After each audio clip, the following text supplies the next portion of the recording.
Hey everyone, I'm Alan Schimmel, and you're watching TechStrong TV. Today is Thursday, November 12th, just cruising right on through November here. We hope your week has been going well. It's been an interesting week, to say the least, in the U.S. Of course, around the world, including here in the U.S., the coronavirus numbers are exploding. We hope you're safe. We hope you're well and healthy. Let's hope there's light at the end of the tunnel soon for all of us as we muddle our way through this as a race, as a people. We have a great TechStrong TV show, though, for you today, and we hope you're going to find it very interesting. Should mention that two of the interviews today involved all-day DevOps presenters, including Nathan Harvey and Lance Knight. And today is all-day DevOps. It's been going on, I think, since last night. So if you get a chance, go check out All Day DevOps. It's a free registration with some great stuff there. My friends Derek Week and Mark Miller put it on. I think it's the third or fourth year. And check that out. And as I said, we do have some interviews there from today. But let me tell you what else we have in store. First of all, I'm really happy to have Sandy Carielli, Forrester analyst, join us today. Sandy recently did a new report on API security and some of the different aspects of it. And she's going to explain to us some of the findings, why it was important, and good stuff there. A good report. Then I'm joined by my friend Shlomi Ben Chaim. Shlomi, of course, is CEO, co-founder at JFrog. And joining Shlomi and I today is Jacob Shulman, the CFO at JFrog. So if the CFO is joining, you can imagine what we're talking about. It's earnings season. JFrog recently reported their first quarter as a public entity. They were able to beat the street estimates, which means they usually get rewarded. And Shlomi and Jacob are going to talk to us a little bit about that. Then, as I mentioned, we do have the two all-day DevOps interviews. One is with Google developer advocate Nathan Harvey. Of course, Nathan for many, many years was with Chef as well, and he's been advocating for developers and DevOps, I think, ever since the term DevOps was first coined or thereabouts. And Nathan's actually a pleasure, though, if you've ever had the chance to watch him present. He's going to talk a little bit about his ADDO presentation. And then Lance Knight, also with ConnectAll, but also with ADDO, is going to talk about his presentation as well. And Lance is another very accomplished person in the DevOps space. After that, we're going to turn things over to our editorial managing editor and chief content officer, Charlene O'Hanlon. Charlene's going to give us the news from around the DevOps world, around Container Journal, Security Boulevard, all the media ops site, as well as an update on webinars that we have going on this week. And then Charlene also has Charlene has two interviews today. One is with Kevin O'Brien, where she's going to discuss the results of a recent study from Greathorn that reveals the user's true competency in correctly identifying phishing email. And phishing is probably the easiest way into ransomware. And then we also have Will Bass from Flexponential, Vice President of Cybersecurity Services there, who's going to talk to Charlene. Charlene, after the webinar preview, though, I'll be back to turn things over from Charlene over to Mike Vizard, who has a double barrel for us of Channel Roundup. Michael's guests today are Palo Alto Networks' Mario Espinoza, Vice President of Data Protection and SaaS Security. And then from Fairwinds, I love the company Fairwinds. They do some great webinars with us if you ever get a chance to check them out. Mike talks to Sarah Zalachowski, Vice President of Engineering for Fairwinds, excuse me.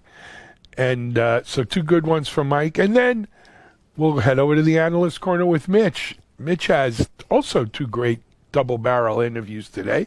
One is with Zetaset CEO Tim Riley about a new report that Accelerated Strategies actually did along with, sponsored by Zetaset, by analyst Charles Kalaji, who's part of the Accelerated Strategy Group team here. So stay tuned for that one.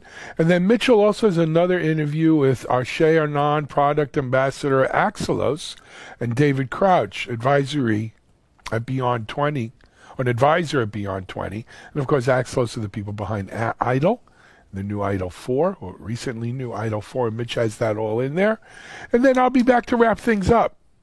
It's a really another, we've just been, I can't tell you how proud I am of how things have been going at TechStrong TV. We've got some great content out there. Hope you're going to enjoy it. We're going to take a quick break right now with a commercial, and we'll be back with our first guest.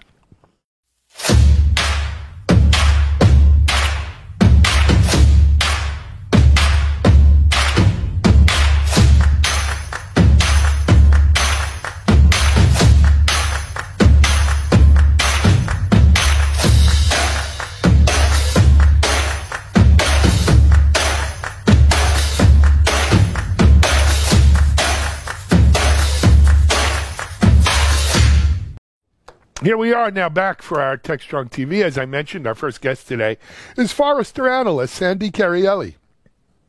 She's recently done a report on API security and its various shades and aspects of it. And it's a good look at everything that's going in today as APIs become more and more used. You know, there's also issues around how we secure them. So here's Sandy Carielli from Forrester.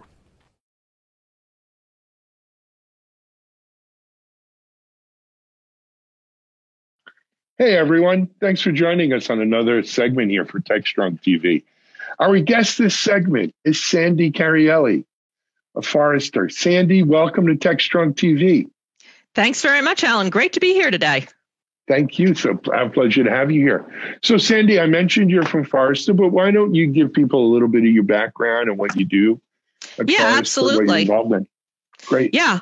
So I am a principal analyst. I've been with Forrester for a little over a year, and I work on the security and risk team.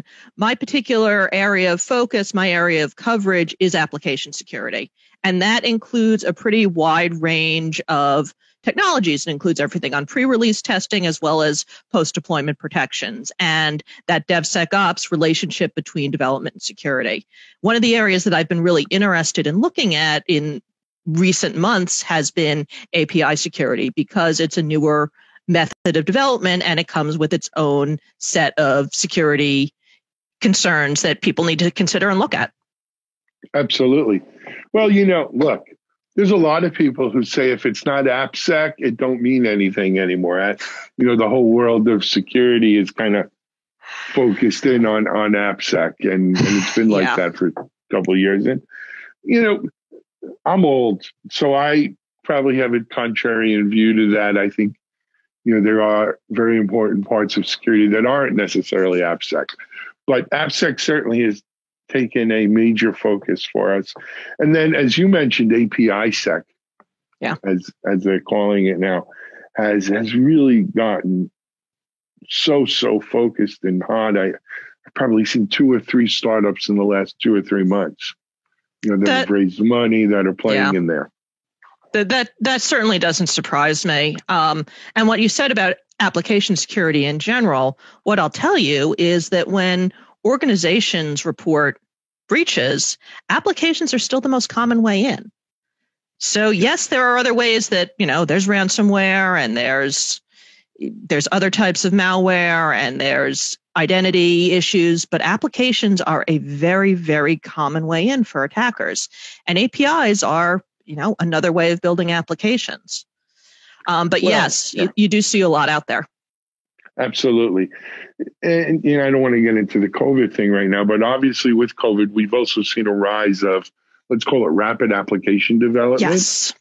And maybe, I want to say rushing, but, really pushing apps out because we're under the gun and we need these apps out. And maybe in doing so, we're cutting some corners, around security. That's not a new idea either. It'll come back to bite you. Let's focus in on API security, though, if it's okay, Sandy. So, first of all, APIs have become ubiquitous. They have. Why? Because APIs offer organizations a new way to reach their customers. Rather than just forcing everyone to go through the web interface, by putting out the APIs, you can actually enable your partners, you can enable external people to build new ways of interacting with you, of getting your data. And so it provides new customer experiences. And what that allows is faster development, more innovative development, and a new way of engaging. And in this era where you're constantly looking for new ways to delight your customers, leveraging APIs to find new ways to engage with the outside world is a great way to really expand your digital footprint and make your customers happy. Yeah, and that's really the end of it. I'll propose another catalyst for API adoption, and that is so much of application development today. And not only application development, but when we're deploying it on Kubernetes, cloud native kind of infrastructures and so forth. So much of this is kind of modular, where rather than 100% native code in an application, a lot of it is, hey man, we're building blocks, right? And we're connecting one block, one module to the next. And oftentimes the way these blocks or modules communicate with each other is via API, right? Everything today. It's the first thing is, do you have an API, right? Does your your functionality have an API so that I can plug it in? That's a great point, because even when I assess other security tools and I look at pre-release testing or web application firewalls or anything else out there, having an API and a full API that covers all functionality that's available in, through the web application, having a full API at this point is table stakes. Yeah. Every vendor needs to have one. It's expected, right? And so, and they're great. I mean, the one thing I don't want people to get out of this interview, Sandy, is that somehow APIs are bad or a security risk or that we shouldn't be using them. APIs have enabled an explosion of interactivity, of things being so much easier to glue stuff together, right? And make stuff happen. But on the other hand, they do represent a potential security surface, an attack surface, if we can call it that. Is fair? Yeah, the danger, Alan, is that you can't assume that the same old application security issues you've had to protect against for years will suddenly go away if you use APIs. All of those things that you had to protect against in terms of authentication and authorization and preventing, code injection and all of those issues, they're still, APIs don't make that irrelevant. You still have to protect against those issues. And because the architectures are slightly different, you have to protect against them slightly differently than you used to. So there's a bit of a learning experience. You can't assume that, and this is something where we keep relearning this lesson over and over and over again with every new architecture, with every new deployment model. It's always, oh, right, we still have to secure it. So think about APIs in that context. It's a new way of building software. It's, as you say, an incredibly powerful way of building software, a way that enables a lot of businesses. So it is a very positive thing, but you can't forget the security side. Agreed. So I think we've set our table, Sandy. Talk to us. You've got a new report on API security. I do. And, this is a report we've been working on. I started working on this back in the spring. So this has been a long time coming. And, what was driving it, pretty much every week, you will read about some new API related breach, some sort of issue. It can be, common ones might be an API that was left exposed and you can find customer transaction data by sending a function.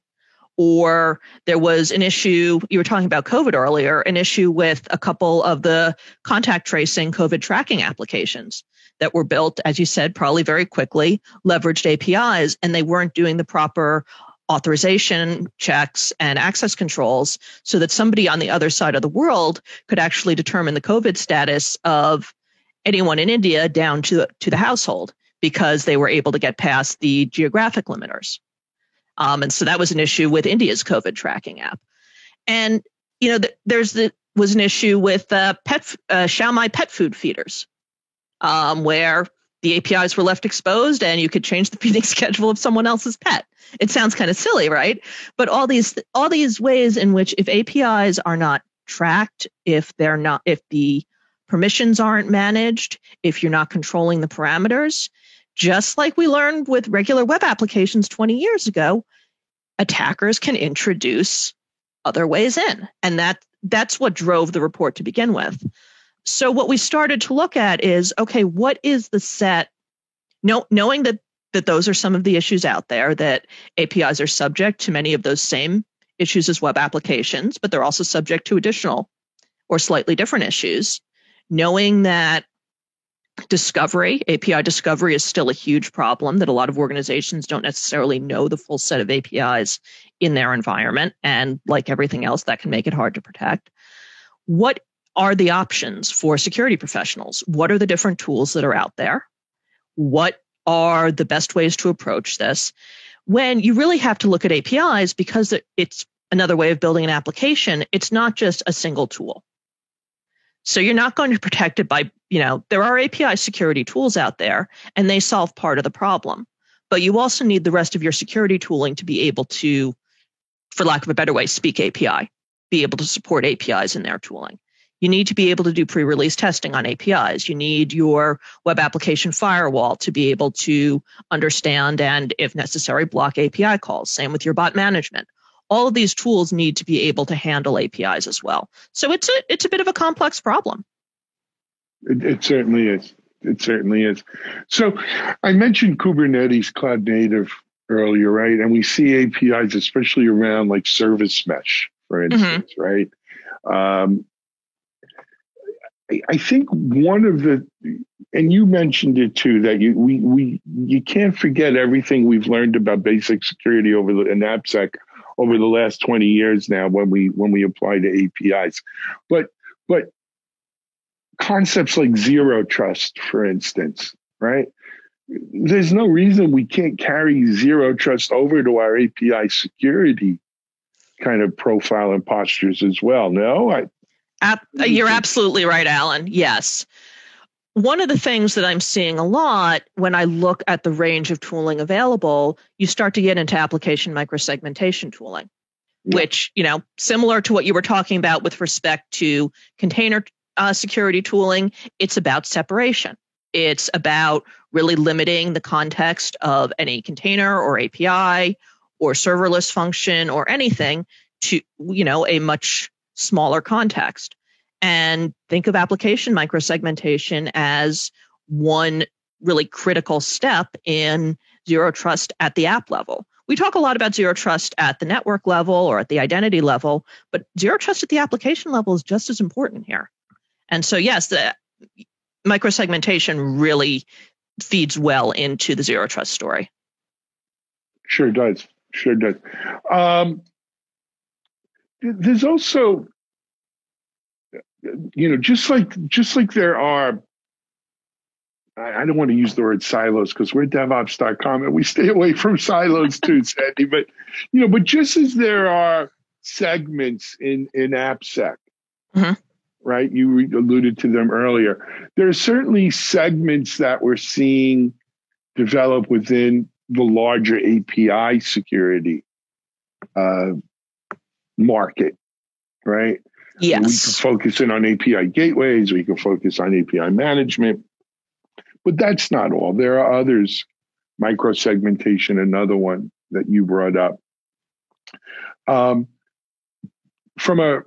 So let's say I'm an enterprise out there and I say, okay, API security is important.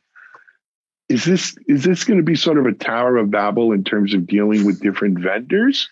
Do I need 12 different vendors for API security, or do you think it consolidates? What do you think?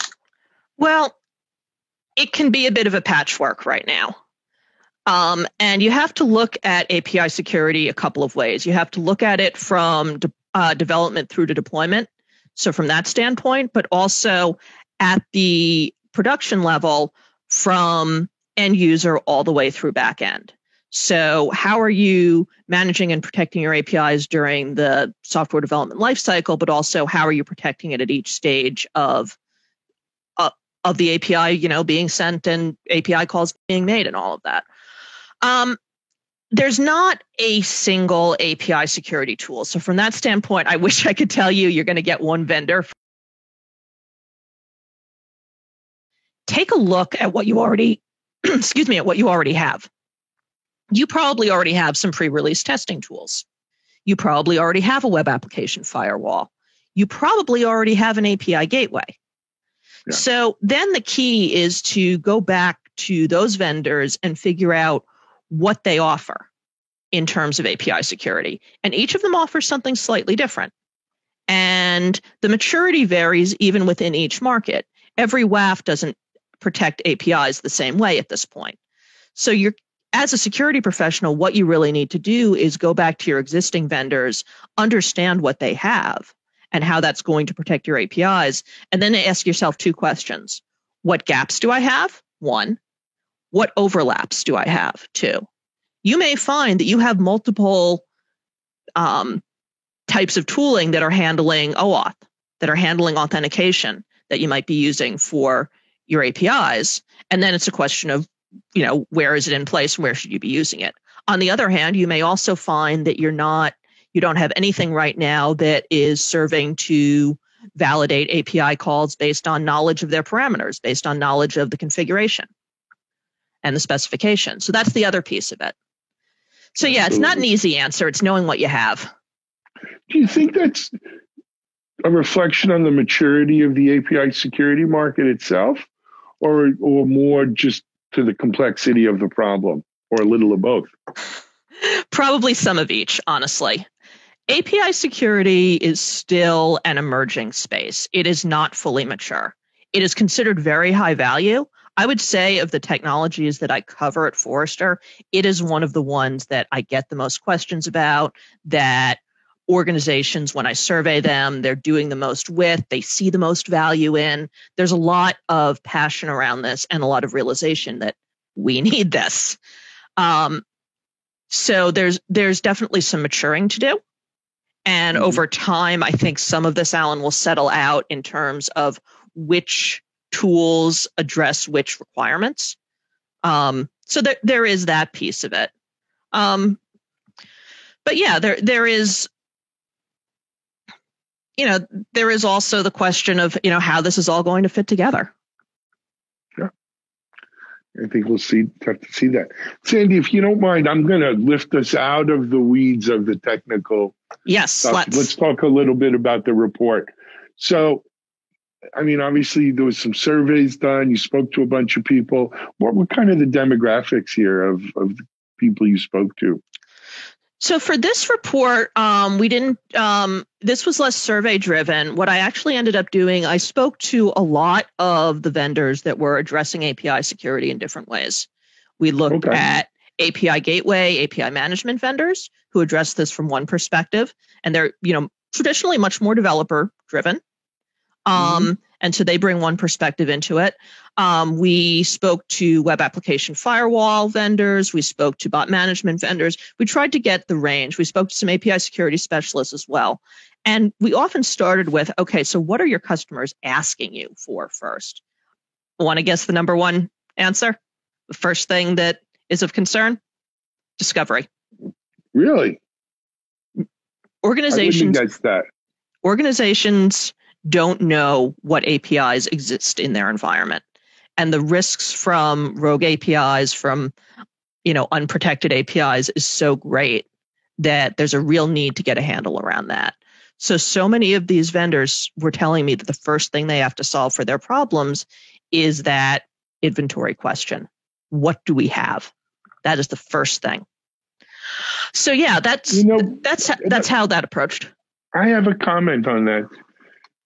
So it's interesting because I wouldn't have guessed that, Sandy. But on the other hand, I've seen such an explosion of security tools in general, not just for API, around discovery. Organizations want to know what they have, and not just APIs. What do I have in the cloud? What instances do I have in the cloud? What endpoint devices are on my network? What devices come on and off my network? Right? Where is my storage? I mean, it's a real problem. So I think when you look at it in that context, well, yeah, gee, it's logical then that I want to know what APIs I got out that are hanging out there too, because I guess what it really says is organizations want to know what's their attack surface. Exactly. Yeah, that's exactly it, Alan. You've really hit the nail on the head. And if you go back in time, think about all of the other ways in which discovery and inventory has been a huge issue. Inventory of source code, inventory of encryption keys, inventory of certificates, inventory of identities.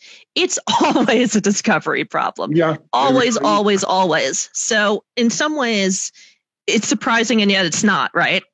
Yeah, no, that's why when I put it in that context, it makes sense.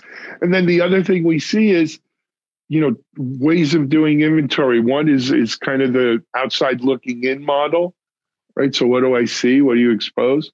And the other is inside looking out. Here's what here's how we kind of see everything from within our own network. But anyway, Sandy, we're running low on time. I wanted to get people, for anyone interested in maybe downloading or having a look at the report or the summaries or anything like that, where can they get more information?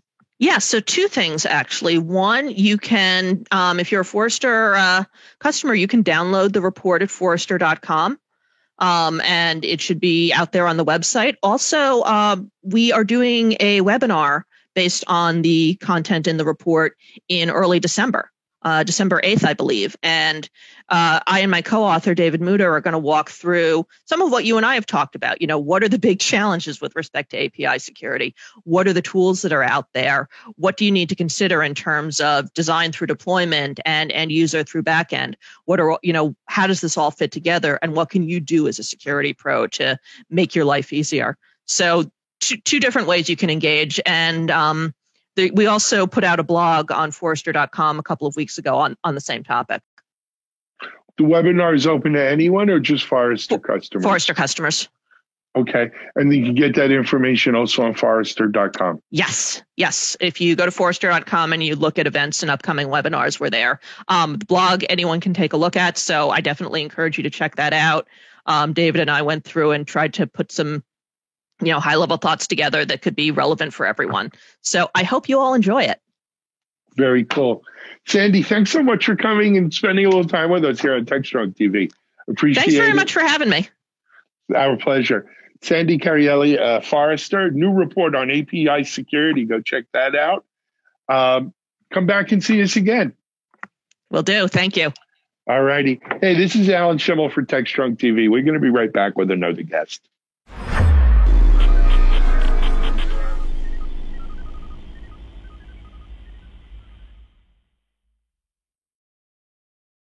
SecurityBoulevard.com is the leading resource for news, analysis, and education on challenges facing the cybersecurity industry.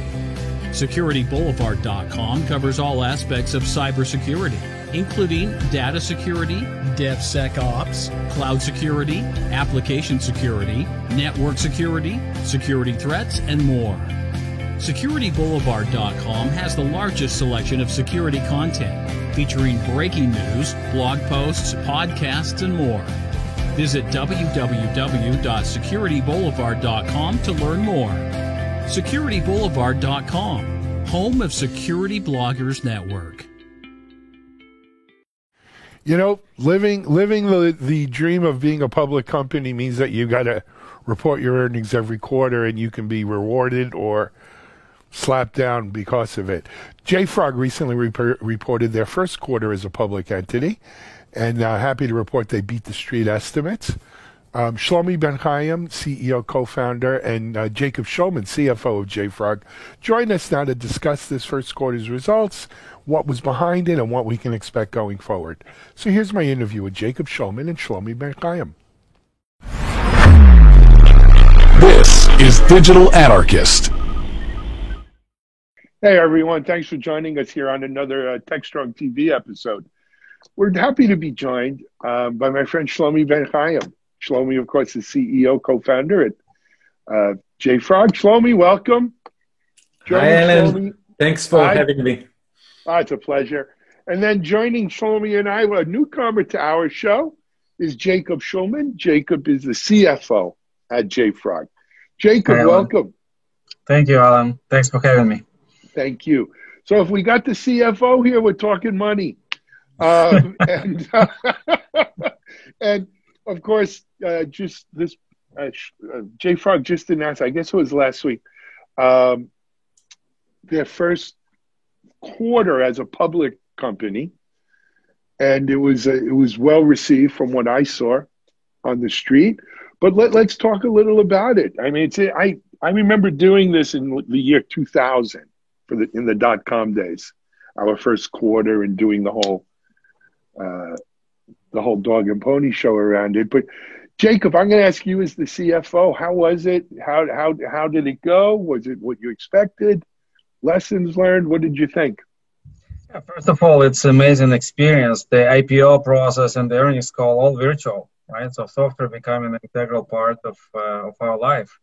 We didn't have to travel at all. And we had tremendous acceptance by the Wall Street of the company, our value proposition, and our prospects. We play in a very big market, and our platform is very mission critical to any software company and any company in the world. Yeah.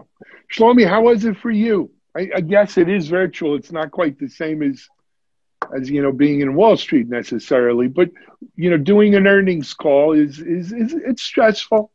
You got to rehearse and have your Alan, we know each other for a long time, and I just thought about it while you were talking with Jacob, that last I met you, we were a private company, and now we are a public company, and it's a big milestone for the Frogs, and you know us since we were 100 employees, and build the company and build the domain and the category together with the community, and we are very honored to be the first core DevOps company that went public. As Jacob mentioned, it was received very well. In a world that you order your food with software, and your IPO is digitalized, and your roadshow and your earnings call is all powered by software, I think that Liquid Software might be our vision, but it became the world's mission. So we are very honored and very excited about what we have next. Sure. So I guess we should mention though a little bit. So what were earnings like for the quarter? Jacob, I'm going to ask you, like, what was estimated, projected? What did you come in at, and how do you think it bodes going forward? Yeah, we reported very good results. 40% year-over-year growth in our revenues, 13% operating margin. Very nice gross margin. So we exceeded Wall Street expectations, and we also guided higher than analyst consensus. So beat and raise in its performance. Yeah. I mean, one of the things about going public is there's really no hiding, right? There's no place to hide financial performance anyway. But an interesting fact I picked up in looking at everything is that JFrog has been cash flow positive, right, for about 5 years now. Is that right? Yes. And I think that's an important thing. Look, most of our audience are not financial experts. They're developers. They're people who use JFrog. They're not maybe as concerned about the JFrog finances as long as they know they're not going out of business. But the fact is, in a world of venture-backed companies, and let's face it, 95%, 98% of the companies our audience is dealing with are venture-backed startups, right? To say that you're free cash flow positive is, forget going public even for a second, just to be profitable and cash flow positive is quite an accomplishment, right? You probably disqualified 95% of the companies that are out here right now. I will maybe point it from the CEO side, and then Jacob obviously will speak about the how resilient the business is when you own your own destiny, when you control your own destiny and going with a free cash flow positive position to the market. I'll tell you one thing, Alan, and the community knows us very well. Having the privilege of leading a company that can contribute back to the community, that can deploy its own capital to its growth. And I'll give you just one example, and a lot of analysts cover it in the last week earnings. We decided that we are going with a free tier, allowing everyone in the world to use the JFrog platform, the end-to-end DevOps solution that is universal and it's hybrid and it's multi-cloud, to provide it for free with the free tier for everyone in the world. Now, not just having all the products on a one free tier platform in the cloud, but also allowing you to provision it on AWS or Azure or GCP, and not just that, on 25 different regions. This is the power of a company with a clear path to profitability. We can use our funds and deploy it back to the company and create a better engagement with the community. Now, why this is important for the company? I understand why it's important for the user. DevOps engineer, especially in COVID days, you don't have maybe the budget or the access to infrastructure, and boom, you get it all from JFrog, a universal hybrid end-to-end solution. But it's also important for the company, because if we wouldn't be able to deploy this capital and offer the all end-to-end solution and not one-by-one trial per product, then obviously I'm missing the opportunity to introduce the world with our innovation and our products.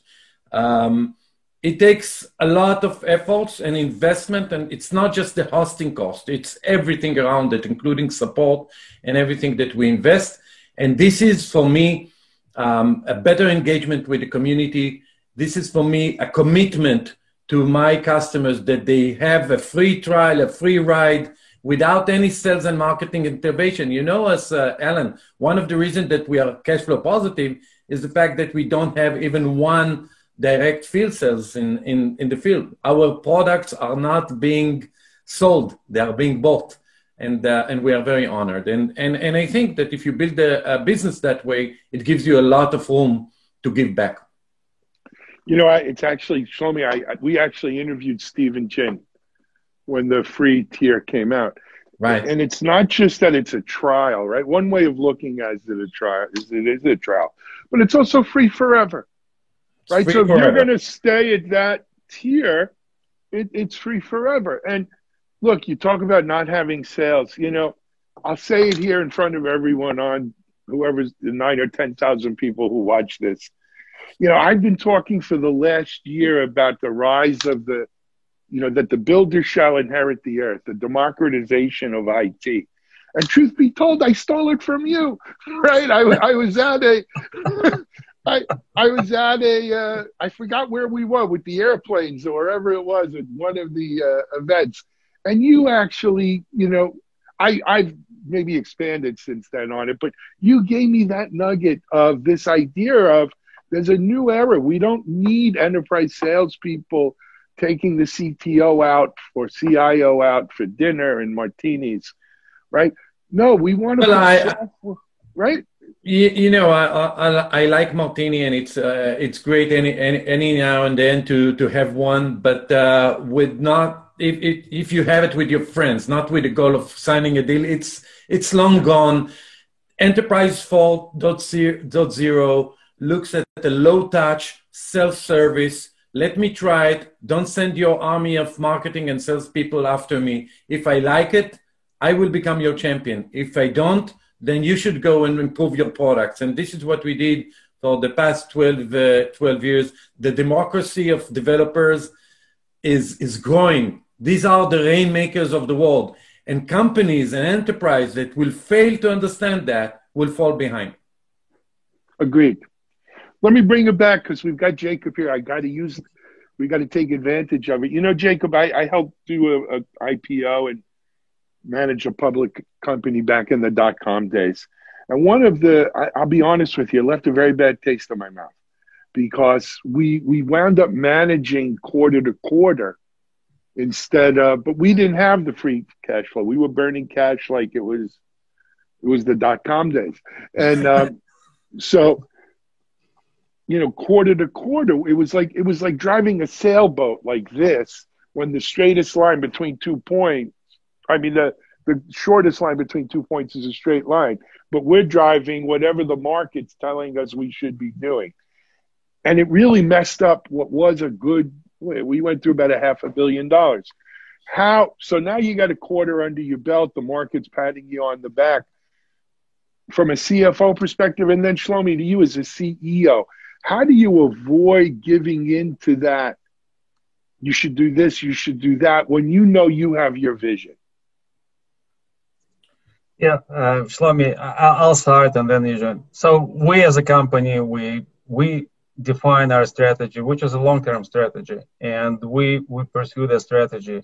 However, sometimes we need to adjust ourselves to the market needs. For example, as COVID happened, we did make some adjustments to our products to allow our customers better work from home environments. So sometimes you do need to take those sideways steps to better align with the market requirement. But North Point is still the same: how to provide developers and organizations better DevOps experience, and how to improve their software release management process.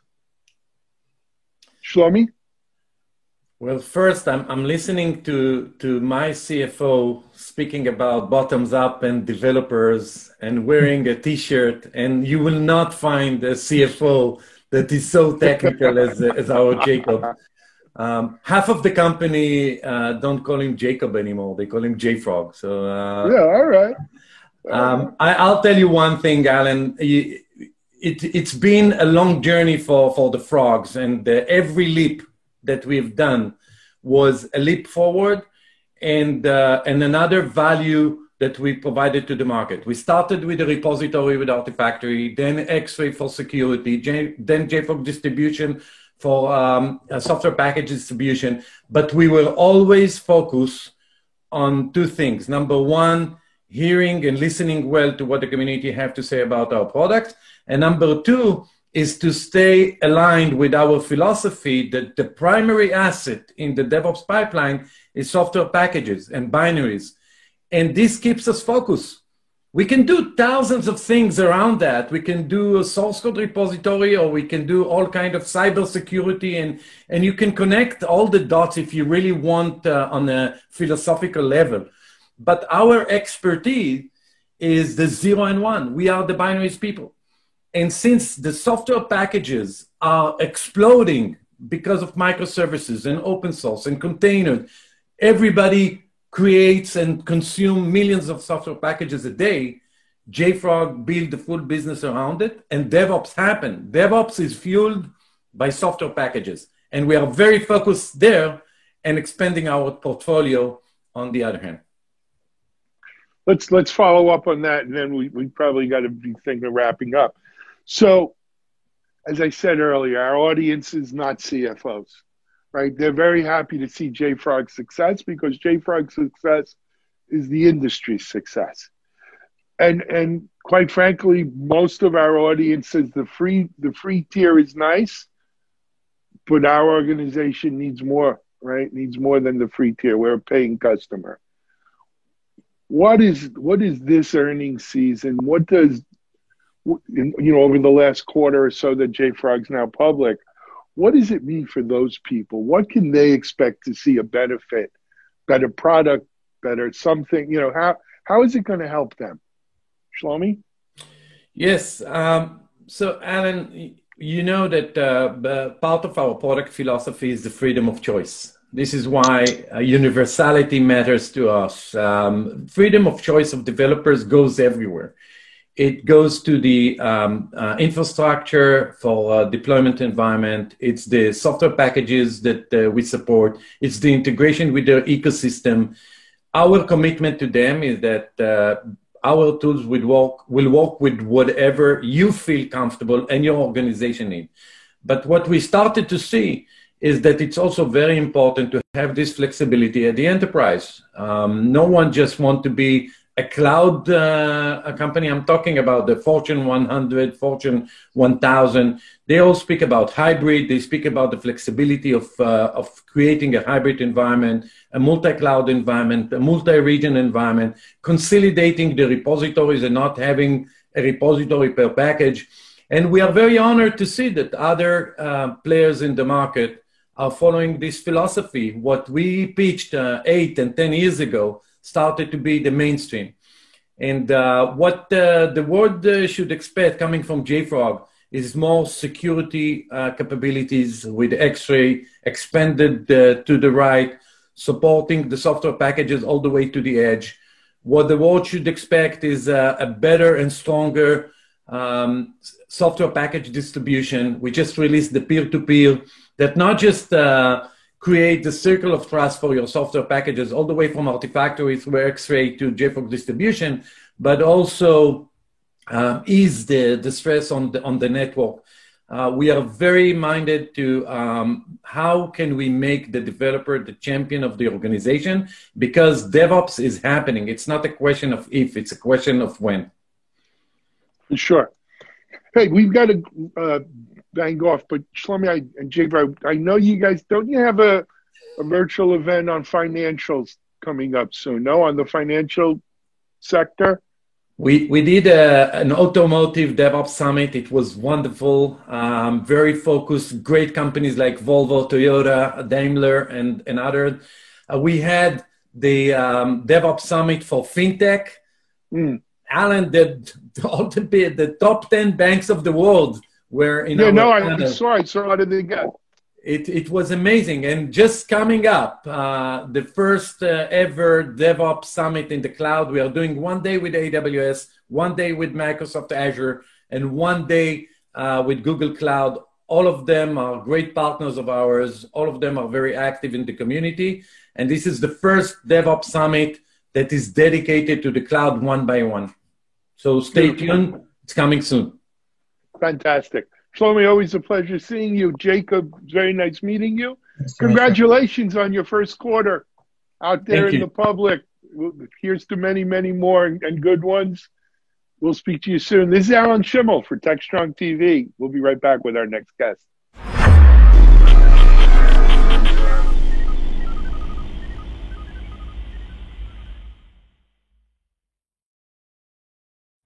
As I mentioned, today is All Day DevOps. If you go to alldaydevops.com or addo.com, I believe, you can join in all the fun there for free. It's been going on all day.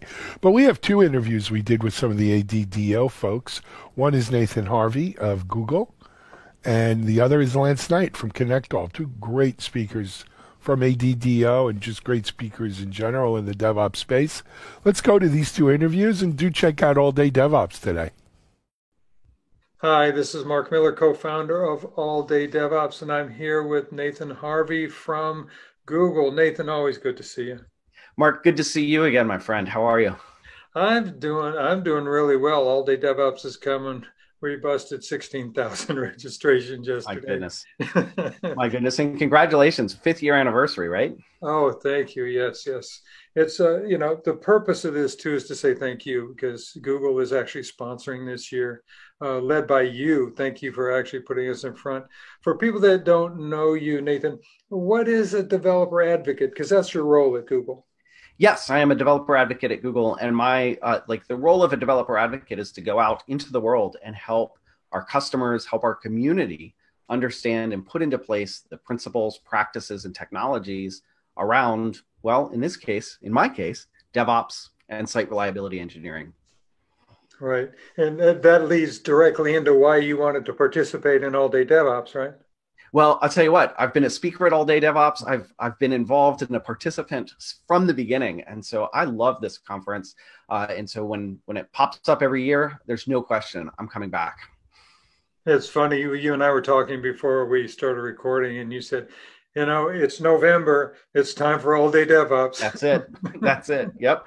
Every year, there's going to be a big conference. It's going to be online, and it's going to be all day. Now, 2020 changes that. Lots of conferences have been online, Right. but All Day DevOps still is kind of that shining light that we look forward to each year. The interesting thing too is Ben and Jennifer are doing the keynote Ask Me Anything about SRE, which I think is absolutely fantastic. Yeah, I'm really excited about that. And I think that, when we talk about DevOps and site reliability engineering, look, at the end of the day, it's all about how do we leverage technology to drive our businesses forward? And how do we all, as a team and an organization, come together and drive towards those same outcomes?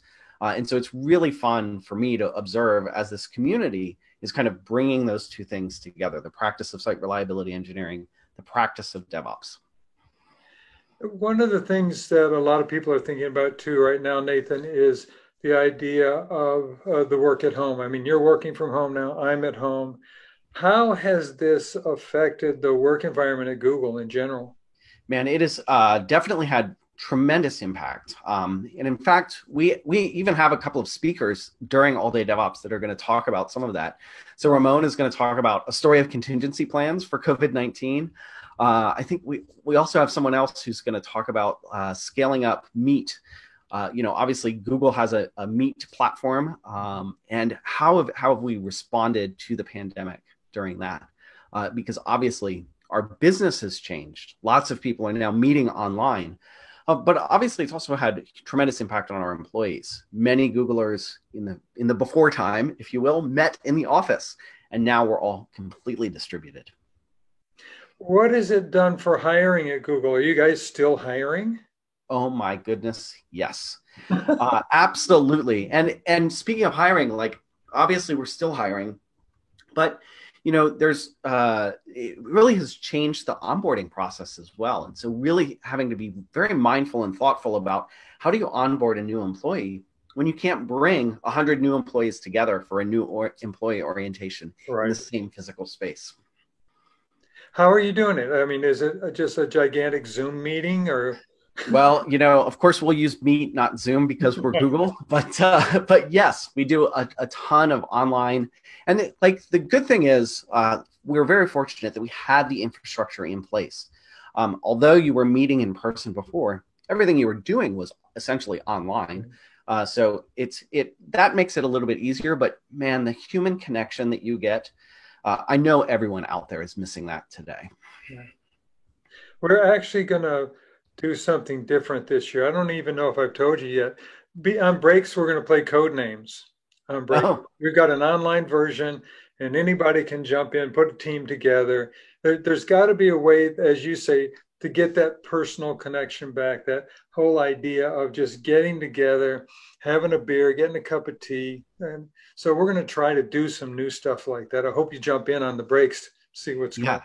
That sounds great. I mean, that is obviously the part that we all miss most of conferences. Yeah.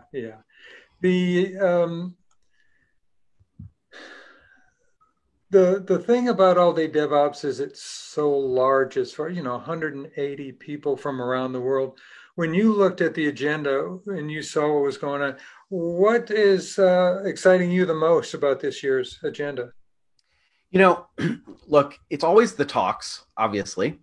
But one of the other things that I find really fascinating is like your top 20 leaderboards, where we have these organizations that are coming together and saying, hey, listen, All Day DevOps isn't for me. It's for us. It's for all of us. So I think State Farm is one of your top companies that they're going to tune in and have tremendous viewership of these talks. And I think the beauty of All Day DevOps really is that we bring this global community together. But the global community also happens locally. So what is the community of practice around DevOps within your organization? Bringing them along to All Day DevOps, that to me is really tremendous. I think an extension of that, which was organic, it's nothing that Derek and I did, is the viewing party concept. We found that people were getting entire teams together to sit around a conference table and look at sessions. We found Ross Clanton when he was with Verizon, he's with American Airlines now, but Ross closed down all the dojos at Verizon and said they're open for All Day DevOps. Yes. We weren't aware that was going on until people just told us. And Mark, I have a challenge for all of those companies that are tuning in together. I want to challenge them as they convene and watch these talks, and really it's for everyone, not just for those companies. I want them to consider, as they're listening to the talks, what are you going to do tomorrow? Right? You come to All Day DevOps and you get inspired. You learn new ideas. How are you going to take those ideas and put them into practice tomorrow, next week, within your organization? So if you're having a viewing party, if you're gathering your local community, if you're gathering with your coworkers, put that on the board. Think about that as you're listening to and participating in the conference, because that's how we're all going to improve as an industry.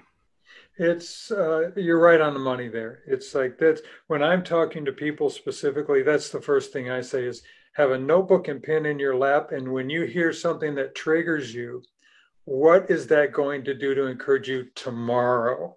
Because that's when it's going to happen. A week after All Day DevOps, it's all going to be gone. Right. So book time in your calendar now. Book time capacity in your backlog right now. Set aside capacity for these are the things. This is the time we're going to spend based on the things we learned in All Day DevOps. It's fascinating to getting back to the viewing party concept itself. The idea of being in physical proximity of each other was great. But how are you going to do a viewing party in a virtual environment? We actually have a guideline sheet available for people that want to do virtual viewing parties. I talked to Mark Cluett and Dominique in London last week. They are actually working on a solution to do it on Discord. You know Discord. Oh, right? Yeah, of course. So they've actually set that up so that they can actually do a viewing party on Discord and have verbal communications with their team. I mean, to me, that's exciting because now we're starting to find new ways to use the technology, the same technology we've always had, in a new way to get the virtual and remote groups together. I love it. It's astonishing. So thank you so much. Thanks you. Thanks to Google, all the team that's been behind this and supporting what we're doing. We're looking at November 12th. And then we're looking at, we'll be over 20 or 30,000 people joining us, and very, very happy and proud to have your support. Thank you. Mark, thank you. Thanks to you, Derek, and the entire team behind All Day DevOps. We're really excited to be a proud sponsor of the conference. And I tell you what, I'm looking forward to it. All right. I'll see you November 12th. Sounds good. Hi, Mark Miller, co-founder of All Day DevOps here in the All Day DevOps studio, as you can see behind me. Today, I'm talking with Lance Knight, who is the CEO of ConnectAll. Welcome, Lance. Hey, thank you very much. I'm the COO, just so that my CEO doesn't come. Did I say CEO? Yeah. Moving on the way up. Where are you physically? So I'm here in Atlanta, Georgia, in Cumming, Georgia. Our company is a Georgia-based company, and I'm here in my remote studio, broadcasting directly from the light panels. Yeah, you got nice lighting panels behind you. When people think about you and ConnectAll, for those who haven't heard of you before, what do you guys do? So ConnectAll is a value stream management and a value stream integration company. So we integrate all the tools and all of the things that you use to develop software, all the way from OKRs, initiatives, all the way down into code and production. We connect all of the monitoring tools, all the DevOps tools, all of that to improve flow in software delivery. And we do that by just generally connecting it. So we do really, really well. We're dedicated to helping companies to achieve better levels of velocity, predictability, and so on in their software delivery systems. And we do that by connecting people, processes, and tools. And we have a set of products which help you do that, which is ConnectAll Integration Hub and ConnectAll Insights, which provides all the lean flow metrics and all of that across your software delivery system, from lead time to throughput. And we also provide visibility from understanding things like audits and hierarchies, and seeing all of that through your total software delivery lifecycle. Is it an automated platform on premises or in the cloud? How do people use it? So it's all of the above, right? You can go and sign up for our SaaS version of it. We can install it in your environment, and you just get it set up and running, and you can connect to almost any tool. We have an adapter that lets us connect to all of the DevOps tools. Pretty straightforward. We call it our universal adapter. Mm-hmm. And that becomes really important when you're trying to really get good visibility into your software delivery, to get feedback loops back into software delivery. So all of this is a part of how ConnectAll works and operates. And this year we've just had great success. I think everybody was kind of like, oh, look, there's ConnectAll in this space. So yeah. And we've been doing it for a while, and we finally put it all together to be, one of the premier value stream management and value stream integration companies out there today. Did really well in Forrester Wave, and we're in Gartner now, and all those other things too. As I'm trying to visualize it, is it like a centralized dashboard so that you can see everything in one place? Yeah, so that's one piece of it. We call that ConnectAll Insights, and that lets you have a dashboard. It's our analytics play that you can fill our common data model with all of this information flowing through your value stream, no matter what the piece of, whether that's planning tools and so on. And when you think about value stream management, you got to look at how the information flows as well as how the code flows into production. So yeah, it's this beautiful dashboard that shows you, your OKR or your objective in your OKR, and you can see it connect all the way down in the dashboard to the code that's in production that represents that OKR. When I think about value stream mapping, I think almost of a mid-level to a mature company that's just trying to visualize their processes. Have I got that right? Yeah, so it's going to be a mid-level to mature. So if you're a younger company, the cool part is you can design your value stream, but the bigger you get, the more out of control that gets, right? The more code lines, and then the more things move in and out of production. There's more people working on things. So you need to be able to visualize the value stream and then automate it, and then be able to take measurements through it as well. And the ConnectAll gives you that piece. Value stream management, the field that's been uncovered, is actually human. It's a human thing to do and go and manage your value stream. Yeah. But there are tools to help automate that, and that's where ConnectAll and other companies come into play there, where we can integrate as small as connecting ServiceNow to Jira, or connecting GMT Hub to version 1 to Jira to Zabbix for monitoring back in. We can orchestrate things to occur in your value stream with those tools you're using, and really let you improve flow by removing the waste of those things. When we're talking about value stream mapping like this, how are you engaging with DevOps teams and the DevOps community with this? So we're engaging at the DevOps piece by helping them improve flow and what I call it the material flow. So when I think about DevOps, I think about the material flow. I think about code getting built, getting released, deployed, monitoring, and in production. So there's multiple flows. I've done some writing on this around your governance model. So you have your top flow, and that's the work breakdown. Those are the artifacts, the defects, requirements, and all of that. And then you have the material flow. So what we're able to do, no matter what tool you have, because of the way we operate, we are able to harness information as things are moving through for our dashboard and analytics. Then we're also letting companies automate those things. So I could check my code back in, and I could have that ConnectAll could see that and then automatically run a scan from SonarQube. Or automatically, based upon the right tasks and things we've done, have a product like Octopus Deploy do its stuff, or Circle CI. So we're able to orchestrate and operate with the other tools in the value stream, allowing for better flow and better management of the governance.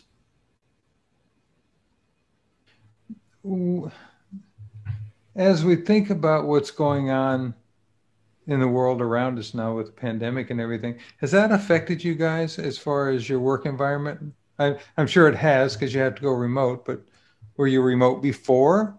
Yeah. So here, so we're all basically remote, but most everybody that wasn't in one of our offices is all remote now as well. And the overall impact for ConnectAll has just been minimal.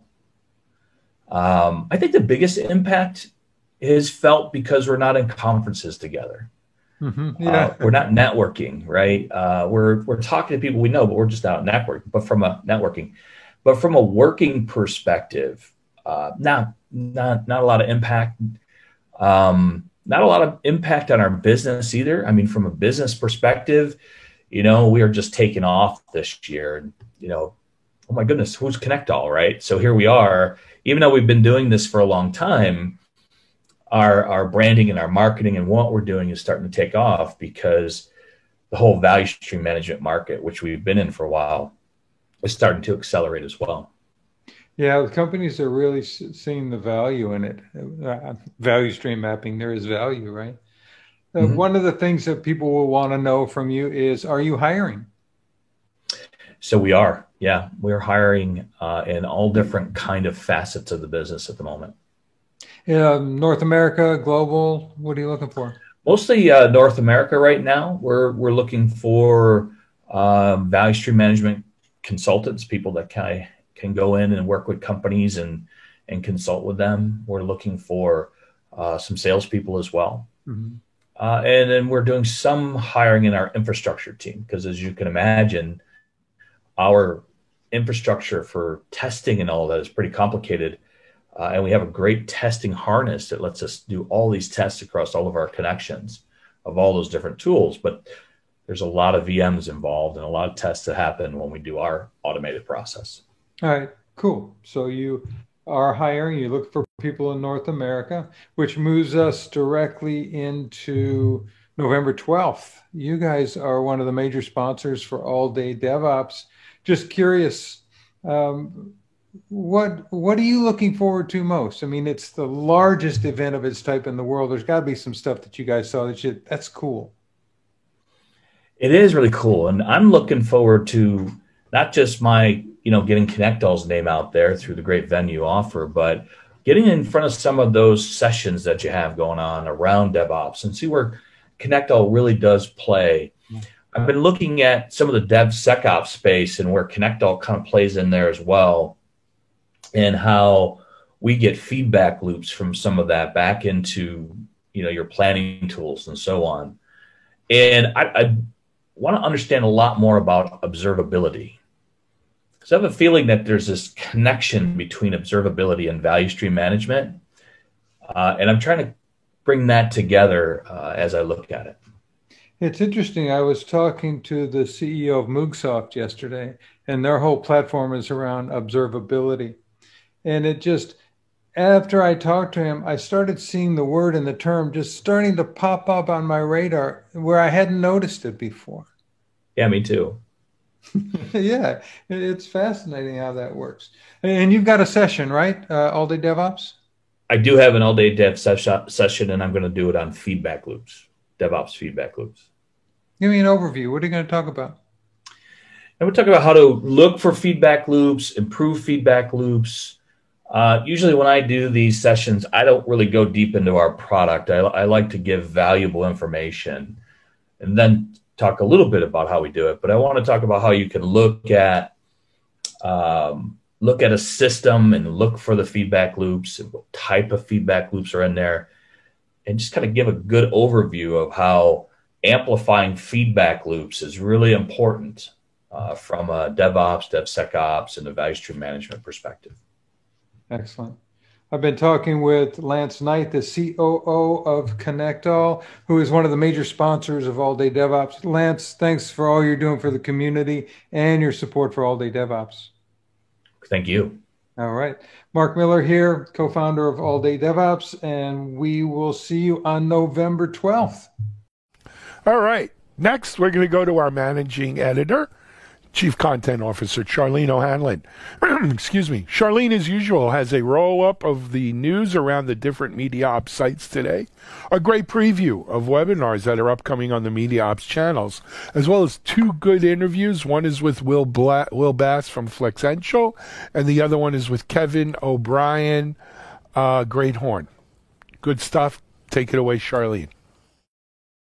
Hey everybody, happy Thursday. This is Charlene O'Hanlon, and I'm here now with the Thursday edition of the news headlines. First up on DevOps.com, we have an article that addresses the state of application testing. This article takes a deep dive into a report by Testlio based on anonymized data from its customer base, and it found a correlation between quality, speed, and customer adoption.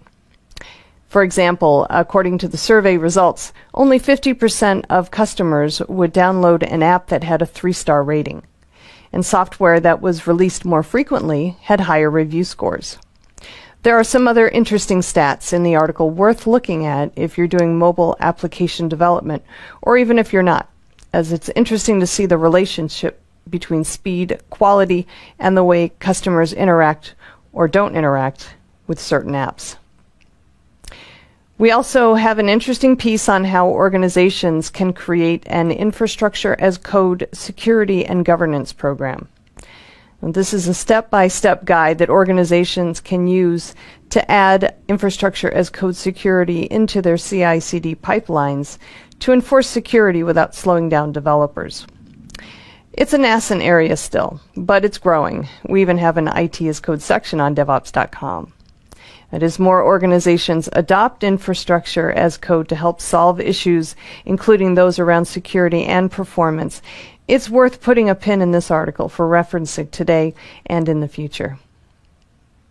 In news, Zero North has added a defect density dashboard to its software as a service platform for managing and orchestrating application security scans. This is an interesting offering. The dashboard borrows a concept that is employed to measure software quality and applies it to application security. It surfaces the number of application security defects per 1,000 lines of code discovered during scans of code by SCA and SAST tools. And that metric will be the key performance indicator that application security champions within DevOps teams and others can use to measure their progress in improving overall application security. Also, Logs.io has added support for the open source Jaeger distributed tracing software to its observability platform, which itself is based on a curated instance of Elasticsearch, Logstash, and Kibana, affectionately known as ELK software.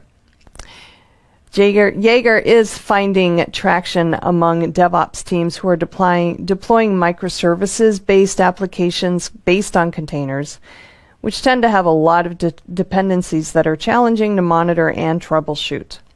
And by extending its platform to ingest Jaeger data, Logs.io can address the observability needs of these environments and others using the Jaeger agent software, which is now being deployed by more organizations more widely to instrument complex distributed computing applications.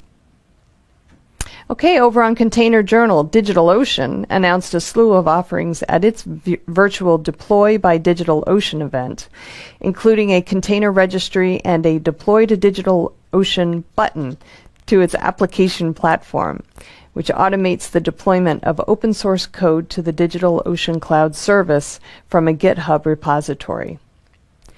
The additions signal the company's moves to go beyond its roots as a less expensive alternative for building and deploying applications to provide developers with a higher level of abstraction for building and deploying container applications through a managed Kubernetes service and a PaaS environment.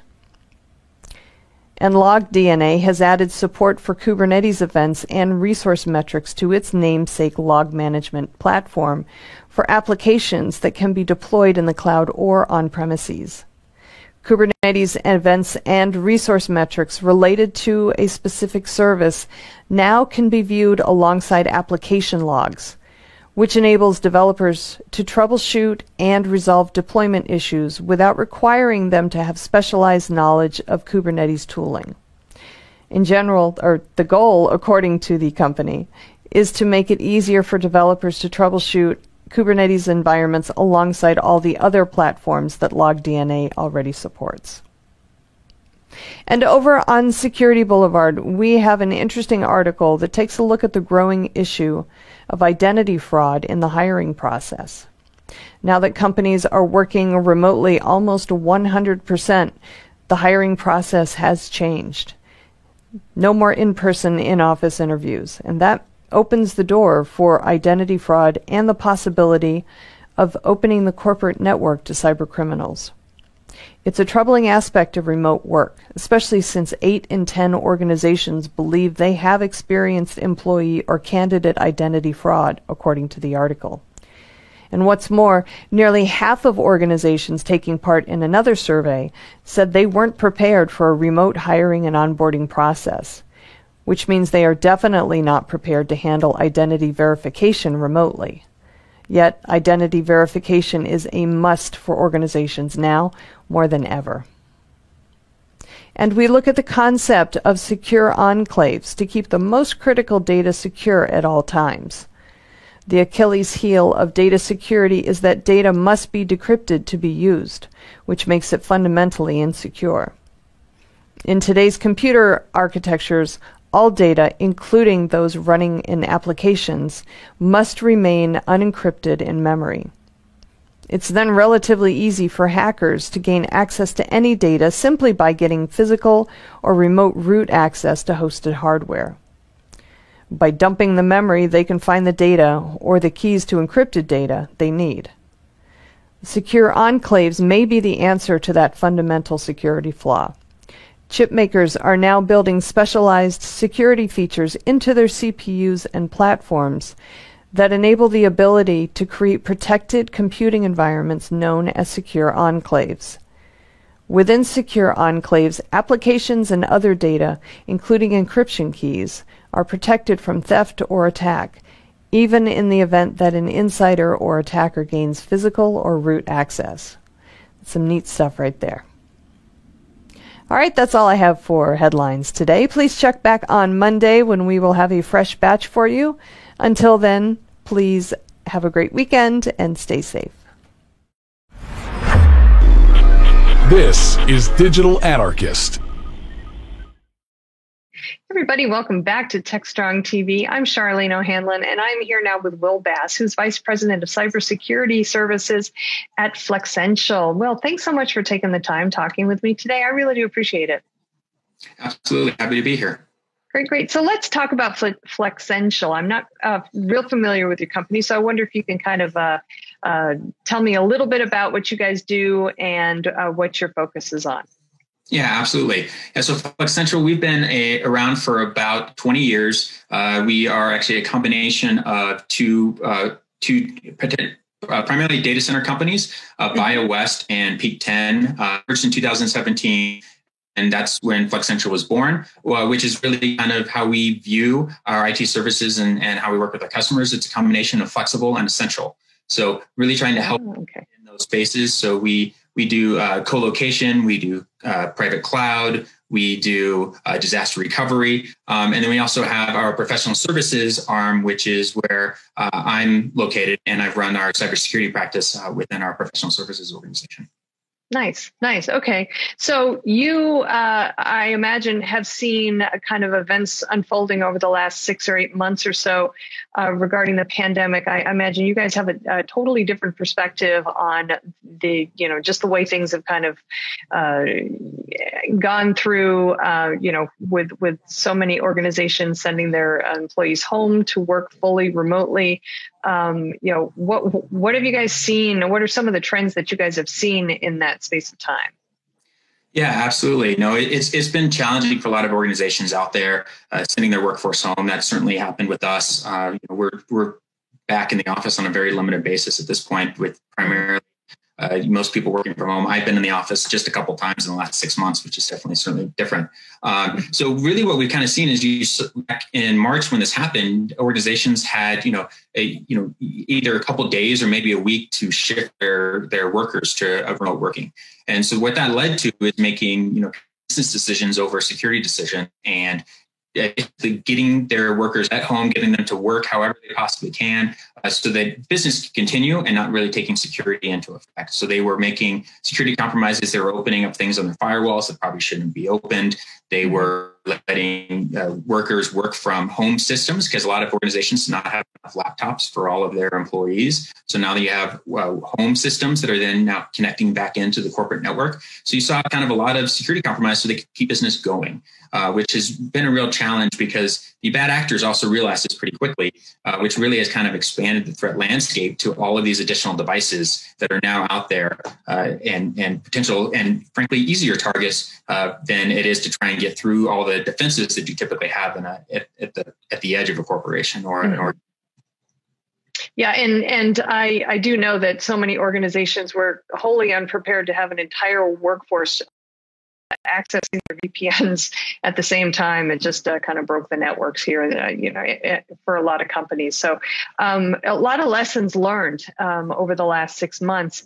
But one of the things that I've been wondering about is, it seems like a lot of home networks, were actually able to manage the capacity of having more people using the network between people working at home and then the kids logging on remotely for school and things of that nature. So the bandwidth requirements actually seemed to be there, but it was the security that was really kind of behind the times. And I don't know if that was more to do with the fact that companies just didn't think ahead, and really honestly, who would have been able to predict something like this would happen, and they would have to have that amount of security. But whether it was a company thing or whether consumers just weren't locking down their networks to the point where they would be secure working remotely full time. So what's the next step here for these home networks and the security and making sure that the stay-at-home workforce is actually going to be protected? Yeah, absolutely. Organizations really need to kind of help their employees create secure work environments for themselves, because that's the challenge. When you get to the home networks, you have IoT devices, you have kids working on their personal devices as well. You might have a work computer being shared inside of at home, and maybe the kid goes to a website that they're not supposed to. You also don't have those typical defenses at the perimeter at work to prevent access to certain websites or certain things that on a home network just aren't there. So kind of one of the first steps that an organization take is educate their employees, tell them what some of the steps are that they can take to be able to make sure that they're doing things securely. And then one of the other things you need to do is make sure when devices are coming into your network, they're not bringing in any malware or ransomware or other type problem back into the environment. It would be one thing if someone's personal or work laptop got ransomware, it's in their home network. A whole other thing if that ransomware then makes its way back into your organization and spreads across the entire network. Right. And that's certainly something that we have been seeing more and more about. I think I heard or I read a statistic that ransomware attacks are up something like 400% over the last 12 months, which is just astounding to me. But it's certainly, I think a lot of that has to do with the fact that, to your point, cyber criminals have really taken advantage of the situation.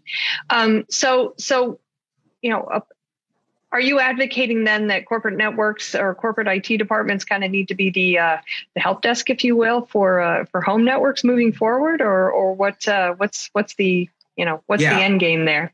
I think for particular users, particularly ones that have access to sensitive information, that are more likely to be targets of spear phishing type of attack, I think the organizations really needed to kind of help take over the management of those home networks. So you're talking about people in the C-suite, people in finance, maybe some people in IT that, if they're compromised, could lead to a serious issue within the company. So that could mean everything from going and actually purchasing and setting up their network, helping them configure their network, making sure that they have a separate area for those work devices. That's kind of one of the things that you should be doing. You should encourage for all employees to do, but for these key employees is going out and setting up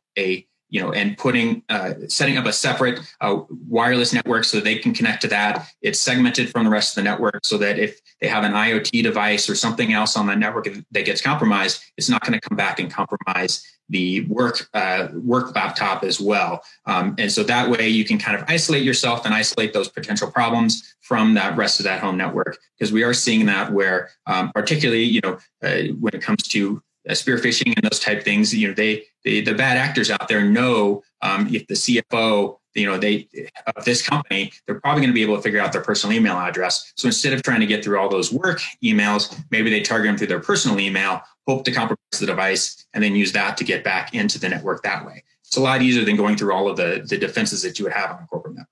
Right. Okay. So we're looking now at kind of these hybrid work environments. To your point, you've got some people working in the office a couple days a week. Same here in our organization. There's going to be this elastic workforce moving back and forth. Does that have any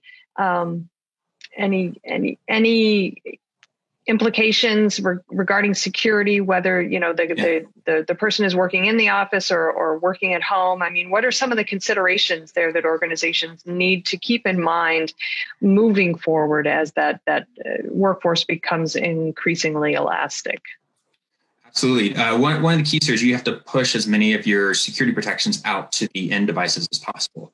So this is, making sure that you have EDR type protection on the systems, making sure that they're actually able to get updates. That's one of the challenges that we saw. A lot of organizations had it set up so that you got your patches when you came back onto the corporate network. Well, if you're not on the network for 3 months, 6 months, that's a big problem. So making sure that security can be pushed out there, making sure that you have the right tools on there that then can actually report back to the network. So if there is a problem on one of these devices, hopefully you're identifying it before it comes back onto the network.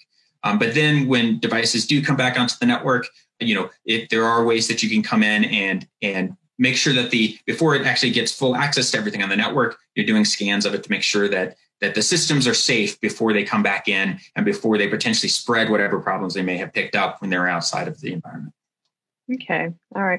What about for organizations that actually don't have a quote unquote corporate network? They do all of their applications are web-based and they don't actually log on via VPN or something like that. And all the communications are done by, Slack or email or, by Trello boards, things like that. Are there any different security implications and considerations that organizations need to keep in mind there? Yeah, and I think it's good for this and really for any organizations to try and move as much that zero trust model as you can. The point where you're not you're basically verifying that this is the right person that's actually logging in for when they're trying to get access to ideally all applications, but certainly your critical applications, certainly any applications that happen to be out in the cloud, because those aren't necessarily behind your corporate firewall. So making sure that you have that multi-factor authentication and other things in place to make sure that so if a system does get compromised, even if their password gets compromised, you have the ability to stop them before they actually get access to the data, which is really what you're trying to protect here is that data. All right. Great stuff. Well, I appreciate your walking me through it. I will be interested to see how things kind of met out in the next 6 months or so as we, maybe hopefully get closer to the end of this pandemic and things get quote unquote back to normal, like that's ever going to happen. But, we can always dream, right? So. Personally, I don't think that's going to, I think we're going to shift to at least a partial, fully remote workforce. So I think it's important for organizations to make sure that they're thinking about that and planning long term, because I don't think we're going to go back to the normal. Everyone shows up in the office 5 days a week ever again. Well, there's definitely something to be said about that. I think that's been a long time coming anyway, regardless of the pandemic. So I'm really, if there's the silver lining to this, I think that's it. So, but thank you very much for taking the time and walking me through some of the tips that organizations should be considering for fully remote, fully secure workforce. So, thanks again. Appreciate it. Thank you for having me. So, all right, great. Hope to have you again soon. We'll Absolutely. Talk about it again. All right, great. All right, everybody, please stick around. We've got lots more TechStrong TV coming up, so stay tuned.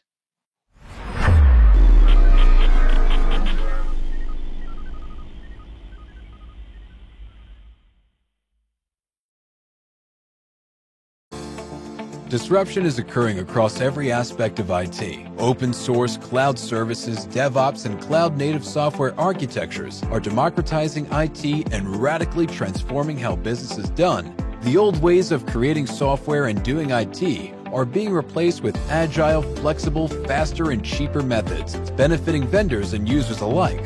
Accelerated Strategies Group is out to democratize access of industry expertise and knowledge. We use our expertise and experience to offer insightful, intelligent, useful information in a variety of formats relevant to the IT community: digital events, videos, reports, assessments, workshops, and implementation projects with tech vendors, IT organizations, and business leaders. We widely and openly share our work products, often for free. Analyst reports these days aren't worth more than a graph or chart that tells a story or illustrates a market trend. We work with developers, DevOps teams, cloud architects, security engineers, and transformation leaders most every day, creating and implementing transformational strategies and technologies. We're not just thinkers, we're also doers. Hey everybody, happy Thursday. This is Charlene O'Hanlon, and I'm here now with the Thursday edition of the Webinars Preview. As always, we have so many great webinars happening on DevOps.com, Security Boulevard, and Container Journal, available for your viewing pleasure, both upcoming and on demand on the websites. But wanted to let you know about 3 that are happening, so you can mark your calendar and attend.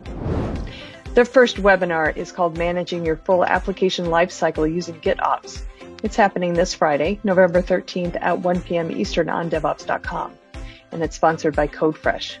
This webinar will explore the fundamental principles of GitOps and the outcomes of those principles. And we'll try to answer some of the fundamental questions that people have, such as why do we want GitOps? Why isn't everyone else using GitOps? And whether GitOps is mature enough for everyone to adopt it. The webinar also will show how GitOps can fit into the continuous delivery lifecycle, the continuous delivery cycle, and how it might change the way organizations define application lifecycle pipelines. Interesting stuff.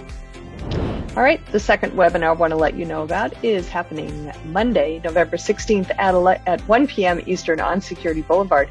It's called Pen Test as a Service Impact 2020. This one is sponsored by Cobalt. This webinar pulls apart the findings of a recent PTAAS, Pen Testing as a Service Impact Report 2020, which focuses on the benefits and challenges of deploying a SaaS-based pen testing model in a modern software development environment. This is a panel discussion.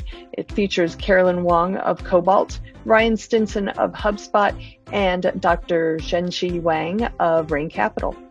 And they'll be discussing, among other things, the impact of DevOps on application security, why SaaS-driven companies are expanding pen testing scopes and frequency, and how pen testing as a service adapts to meet the speed of DevOps.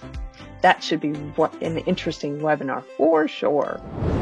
All right, the third one I want to let you know about is called Demystify the DevOps Landscape with a Periodic Table of DevOps Tools and DevOps Diagram Generator. That's a long title. That one's happening Tuesday, November 17th at 11 a.m. Eastern on DevOps.com. It's sponsored by Digital.ai.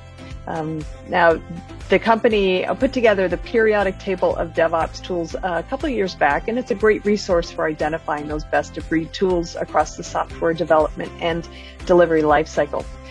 The company also put together the DevOps Diagram Generator, which lets organizations select the DevOps tools used in their software delivery pipeline and dynamically generate a custom view of where each tool fits and how they relate to each other and where there are gaps. So this webinar will show attendees how to use these free tools to discover what's new in the DevOps tooling landscape, gain an end-to-end insight into the software release pipeline, detect and plug holes in their delivery process, and identify new tools that may improve their software delivery lifecycle. Awesome. I am really excited about that webinar. Going to be some really good stuff there. Going to be some really good stuff in all of these webinars, so I hope you're able to join me for them. As I said earlier, all the webinars are available on the sites, DevOps.com, Security Boulevard, and Container Journal, both upcoming and on demand. And I will be back on Monday with a brand new, fresh batch of webinars for you. But until then, please have a great weekend and stay safe. This is Digital Anarchist. Hey everybody, welcome back to TechStrong TV. I am Charlene O'Hanlon, and I'm here now with a fellow fine Irishman, Kevin O'Brien, who is the CEO and co-founder of a company called Greathorn. Kevin, thank you so much for taking a few minutes and talking with me today. Really appreciate it. Yeah, my pleasure, Charlene. Nice to speak with you. Yeah. Tell me a little bit about Greathorn. Yeah, absolutely. So Greathorn is a cloud-native email security company, which means we help organizations, typically large enterprises and mid-market sized companies with hundreds to thousands to tens of thousands of users, protect themselves from the kinds of advanced email threats that are reaching their end users in environments like Office 365 or Google Workplace, what up until a few weeks ago was G Suite. So organizations that have made that jump to cloud and are either still using legacy technology to protect themselves, the secure email gateways that came out in the early 2000s, or those organizations that are relying exclusively on the security controls made available by Microsoft and Google, and are finding that things are reaching their users and causing risk, and are looking for solutions to try to address that. And we protect today about 1.5 billion emails on a monthly basis. So I've been around for about 6 years. Company is based in Boston, Massachusetts, and our focus point is really on that advanced attack space. All right, great. Well, you guys recently came out with the results of a survey that you conducted about email phishing attempts, and sounds like we're not doing as well as we should be. Yeah, there are a couple of really interesting things that came out in that survey. So a word on methodology, we interviewed, or rather we put the survey out and collected data from nearly 1,200 respondents over the course of, I think, a 3-week period. And the way that we did it, we took real fish from our data set, from what we're seeing in the wild, and turned that into a set of slightly modified, changing some of the personally identifiable features of the senders, but leaving the content intact, images that we put on the phishing test, which was a microsite that we had on greathorn.com. And then we invited users to go and go through it. And there were about 10 questions. And we randomized the data set so people saw them in different orders. So there was no bias inherent in, oh, I got all the fish up front sort of thing. And we also made half of them randomly available with a piece of technology that we call Mailbox Intelligence. Mailbox Intelligence comes with the Greathorn platform, and it gives a potentially non-technical end user a visual representation of what they're seeing. How risky is this and why? And then half without. And again, those were randomly distributed, and it wasn't the same ones for everybody. And so we wanted to ask the question to the market, how well do people who are seeing emails and are in fact ready for some of them to be phishing emails? So already synthetically, they should be more tuned in. They're not busy and on their phone, at 8 a.m. when they're about to jump into a meeting. They're primed for this. How well do they do? And we found that on average, people are about as good as a coin flip. We have about a 50-50 rate there. Half of the time, users will incorrectly identify something as a phish when it is not, or as safe when it is a phish. And there were some kind of unusual findings in that as well. So one level down from that, maybe we talk a bit about what that looks like, and you kind of see that's not what we expected to see. Yeah. So tell me, were there certain trends that came out of the study based on what the users actually how they fared and how they selected what they did. Yeah. So let's talk demographics first. So we also collected demographic information from users around age and professional career path, et cetera.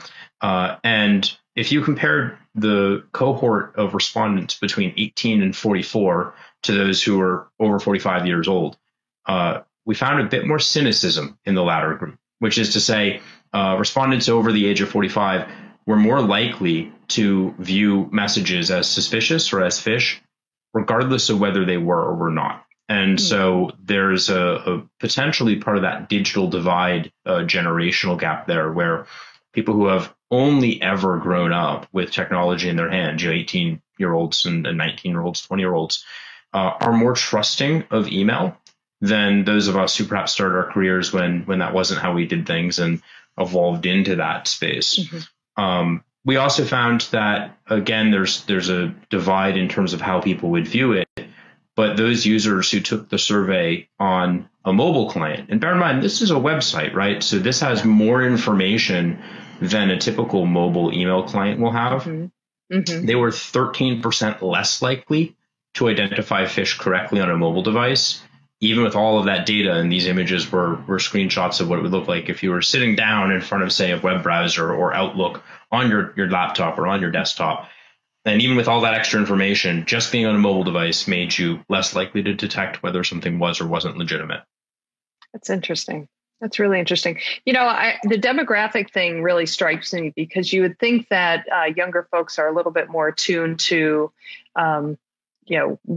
what's suspicious and what's not, just because they are digital natives. But at the same time, I don't think a lot of, the younger generation, if you will, are using email that often. So do you think that maybe that has something to do with it? The fact that maybe it's not their platform of choice for communication. And so they're not as familiar with, what normal is with an email? Yeah, I think that you've put your finger on something there.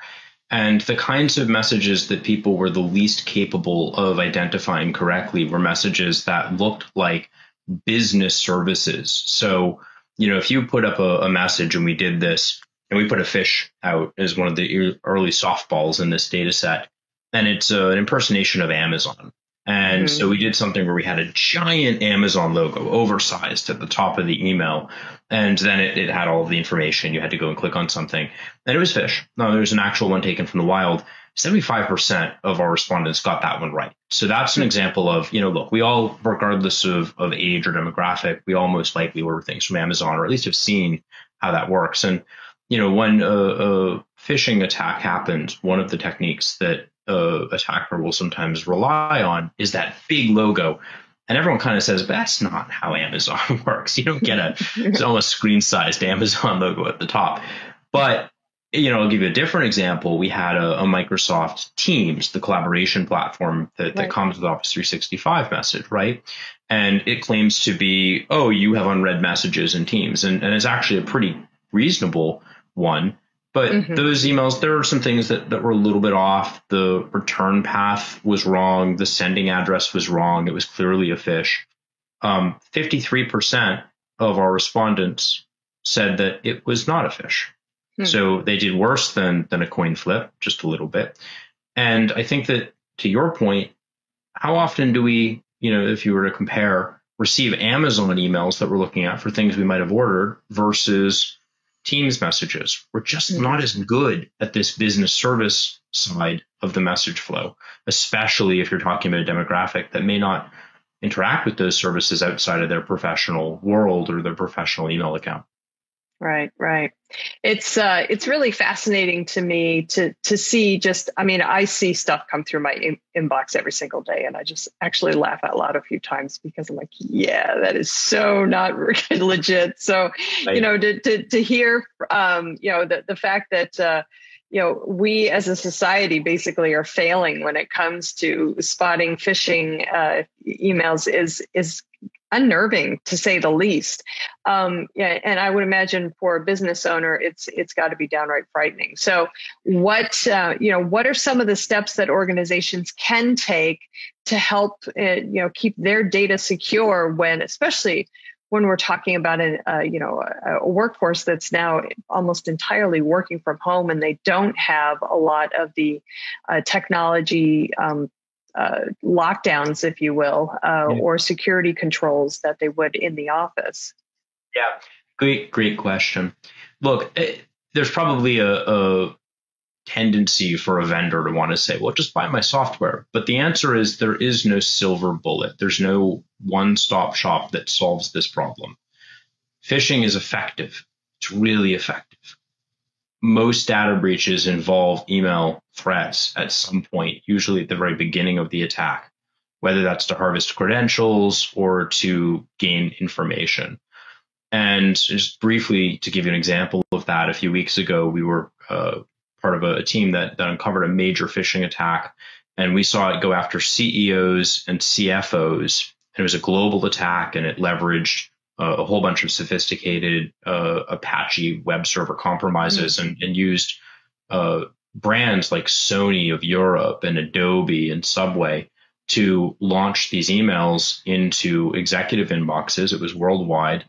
And we saw tens of thousands of C-level executives click on those links and both install malware on the endpoint device, their home computer, and also give away their credentials. And we pitched the media, and we talked a lot about this, and we got a little bit of security trade press. The media said, well, where's the breach? We can't talk about this until it's an Equifax event. And I said, well, that's going to happen in about 6 months, right? The answer here is two things. The first is process for those employees. And that is making certain that they are receiving good training, that you have looked at how they're accessing their work email. I'm sitting in front of my home computer and not my work laptop, because I've been sitting in this office for the last 8 months and will be for the foreseeable future, and it's a bigger screen. And so knowing that, you can work with your team and then answer the technology question and augment in a way that doesn't block, that doesn't try to prevent a user from getting to the work they want to get to. But as I mentioned at the beginning of our conversation, can I give that CEO or that CFO or that employee a little bit of additional context? Is the message I'm looking at realistic? And so if you know about what's happening on the device, and you've done the right training to help them identify what are the risks that I should be thinking about, and then you augment the technology to address those risks, this isn't, I bought something and it solved my. All right. Well, really interesting things to think about when we're talking about phishing, because, obviously it's a problem that is becoming more prevalent as organizations are increasingly remote, and employees are obviously not paying as much attention as they should be with their emails. So I hope things get better before I hope things get better. Period. But Kevin, thank you so much for walking me through the results of your survey, and let's circle back in a couple months and see if things have changed. Okay. Thanks, Charlene. I appreciate it. All right, great. Well, thanks for joining me today. Really do appreciate it. All right, everybody, please stick around. We've got lots more TechStrong TV coming up, so stay tuned.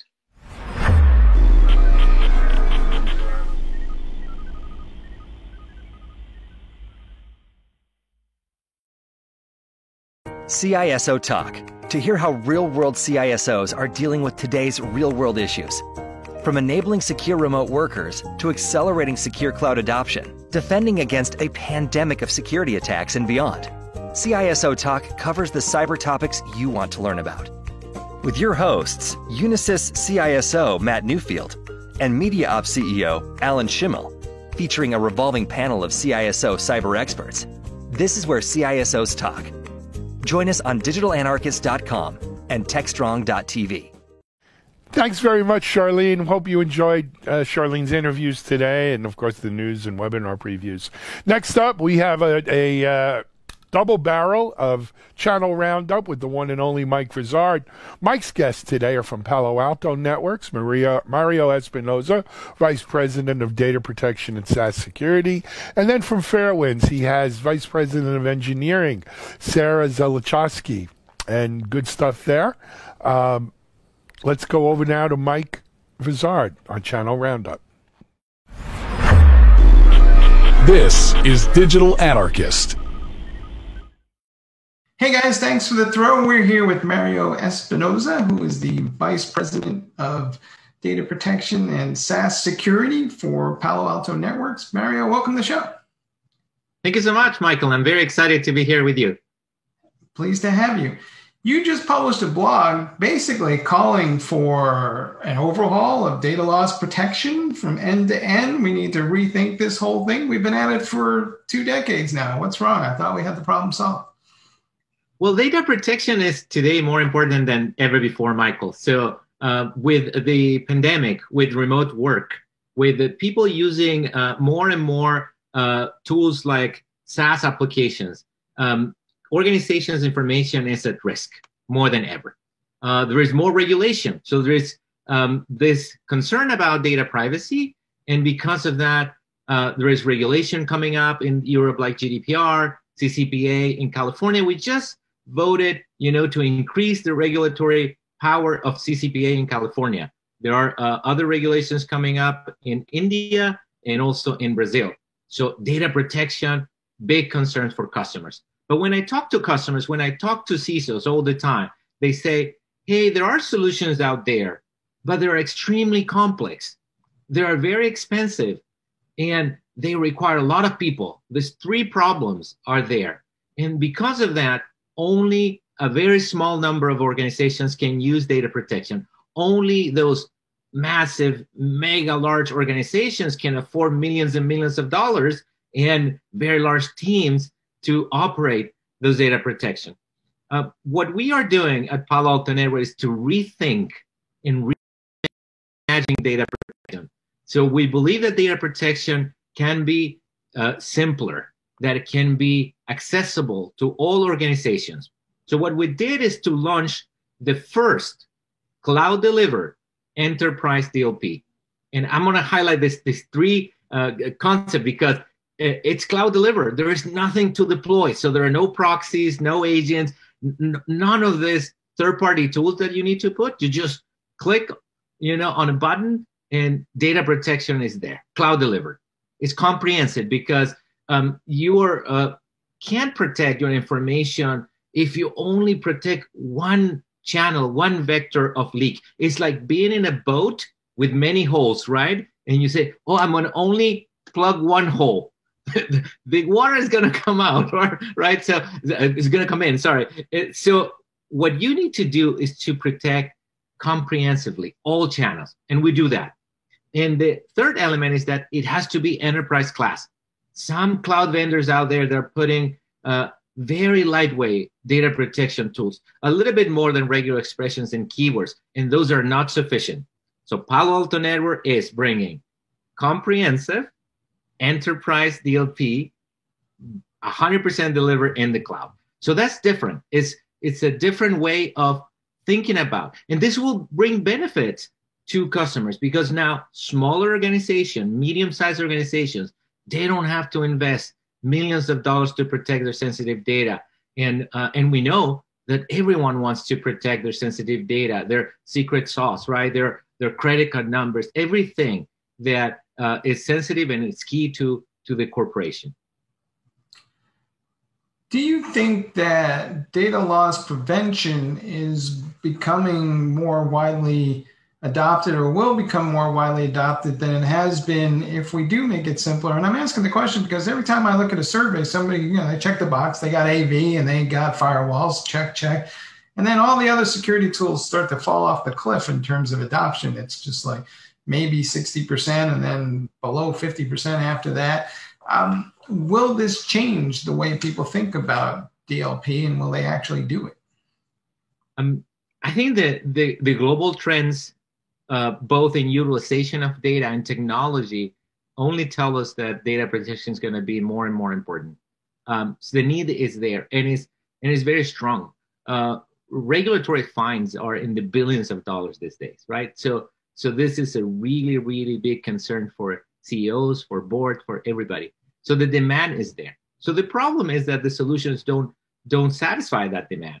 So now by bringing this solution that is cloud delivered, that is actually comprehensive and that lowers that barrier of entry, I'm convinced that people will adopt this way more than before. And I think that it's super important to highlight that analysts, and experts have predicted that regulations like GDPR will drive DLP adoption by more than 20% in the coming years. So they are predicting an uptick in data loss prevention. Do you think that will be managed by security people, or is there somebody else in the equation, whether it's compliance people or whoever, who's managing this? And what ultimately is the relationship between those teams? Mm-hmm. Yeah, very interesting. So what I've seen is that compliance plays a big role in data protection. Is one of the big drivers, right? So compliance teams really need solutions to do data protection, and typically they drive projects. But almost always there's a partnership between the compliance teams and also the security teams. So I've seen both collaborating, and the organizations that are more successful in data protection are those that really go through the step of getting visibility, then notifying end users, educating them, and protecting. And this is only achieved when you have a solution that can, walk you through these steps. So compliance and security are gonna collaborate on this. Do you think as it moves to the cloud, then it also becomes part of this DevSecOps motion that people are talking about a lot? I know DLP doesn't always come to mind in the exact same sentence as DevOps and DevSecOps, but things are becoming more automated by the day. So what's the relationship and what's the arc of all these things? Yeah, historical DLP was thought as a bolt-on, right? So it was thought as something that you put on top of your environment, right? You deploy things like proxies or agents, and it's an afterthought. So as we have this shift left, so people are thinking more in cloud terms, right? So they are thinking about microservices. They're thinking about cloud-based data protection, something that they can integrate early on in the development of solutions. So for example, our solution, because it's cloud delivered and because it works with API, can help DevOps teams to ensure data protection from the get-go. So our solution for public cloud can help people scan AWS, GCP, Azure, all cloud providers at the DevOps level when they are developing those applications. So absolutely, that will happen, and our solution solve that problem for infrastructure as a service, platform as a service, but also for SaaS applications. So you will see people on DevOps using our data protection, but also people that use package applications like SaaS applications, if they use Office 365 or Google Drive or things like Salesforce. Our solution can also scan, and protect the data stored in those platforms. The volume of data has not only increased, but so has the velocity. So how do we keep pace with all the data that's being created all over the place now, and some of which needs to be protected more aggressively than others? So how do we get policies that kind of follow the data around wherever it's supposed to go? Yeah, so data is distributed more than ever right now, scattered, right? So, and it's not scattered in two places. It's like hundreds, thousands of places, right? So people use thousands of SaaS applications to it. So you recognize immediately that legacy solutions that are bolt-on cannot work. There is no way that you're going to follow all this. You need a solution that is born in the cloud, right? So it has to be cloud native.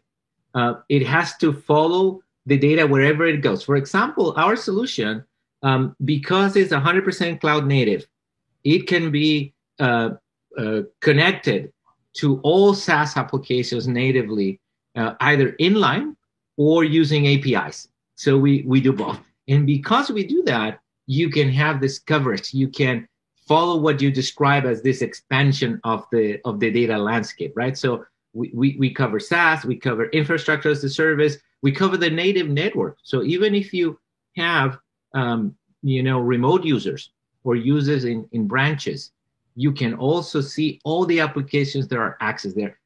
They can be thousands of applications, and it will be able to protect that data.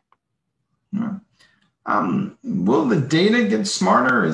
We've been tagging data for years, but I have to wonder if at some point we'll be able to do something with the data when it's created that makes it easier to manage and secure. Is that something people are still talking about?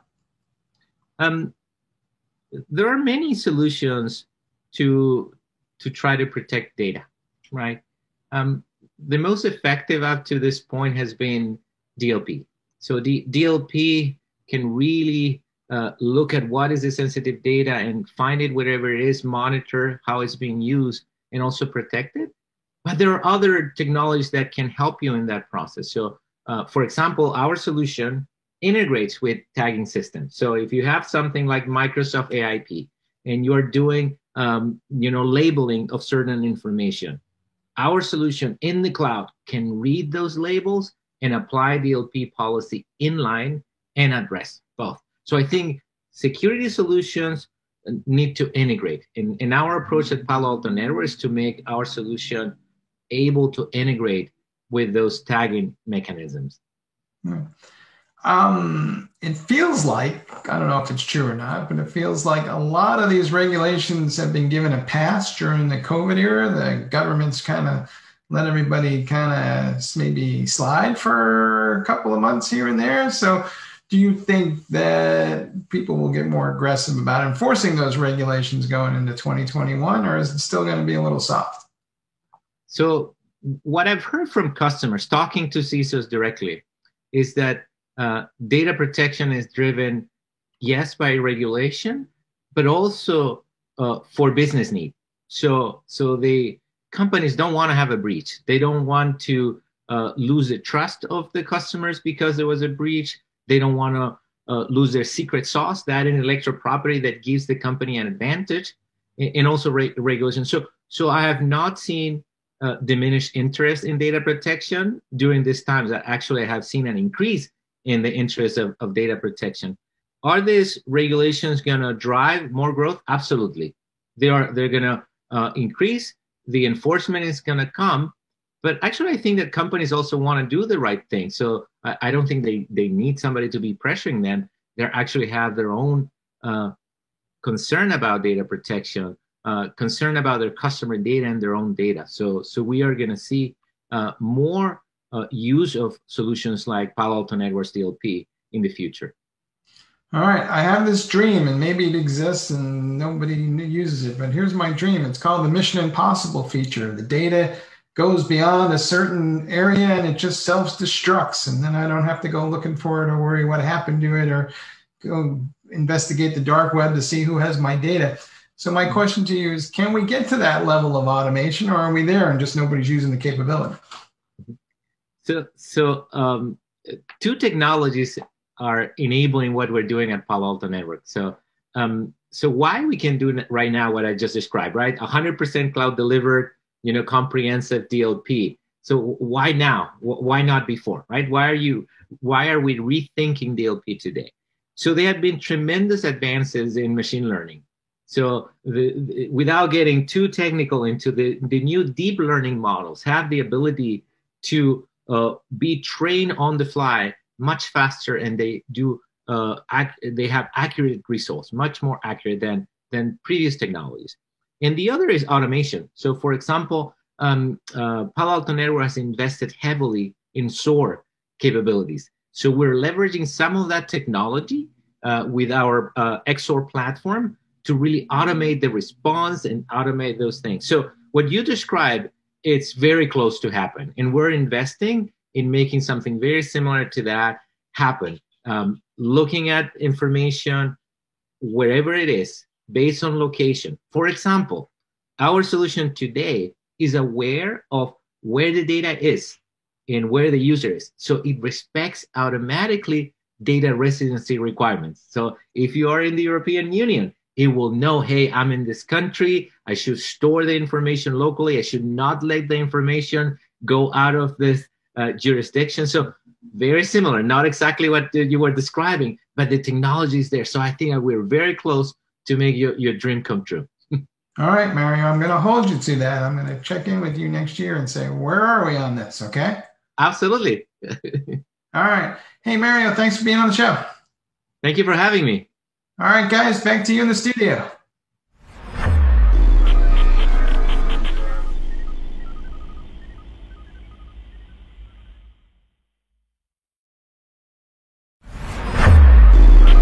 This is Digital Anarchist. Hey guys, thanks for the throw. We're here with Sarah Zelahowski, who's the VP of Engineering for Fairwind. Sarah, welcome to the show. Thank you. Thanks for having me. You guys published a new maturity model for Kubernetes. Now, you don't see the words maturity and Kubernetes in the same sentence very often. So walk us through what that's about. Sure. So Fairwinds has been in the Kubernetes space for about the last 4 years, but 5 years in the infrastructure space, trying to help customers make big technical transformations. And with containers and virtualization, there's a lot that goes into a technical transformation. And so we've seen a lot of customers make that transition. And over the years, we've built kind of a really strong tool belt of helping customers in that space make the transition.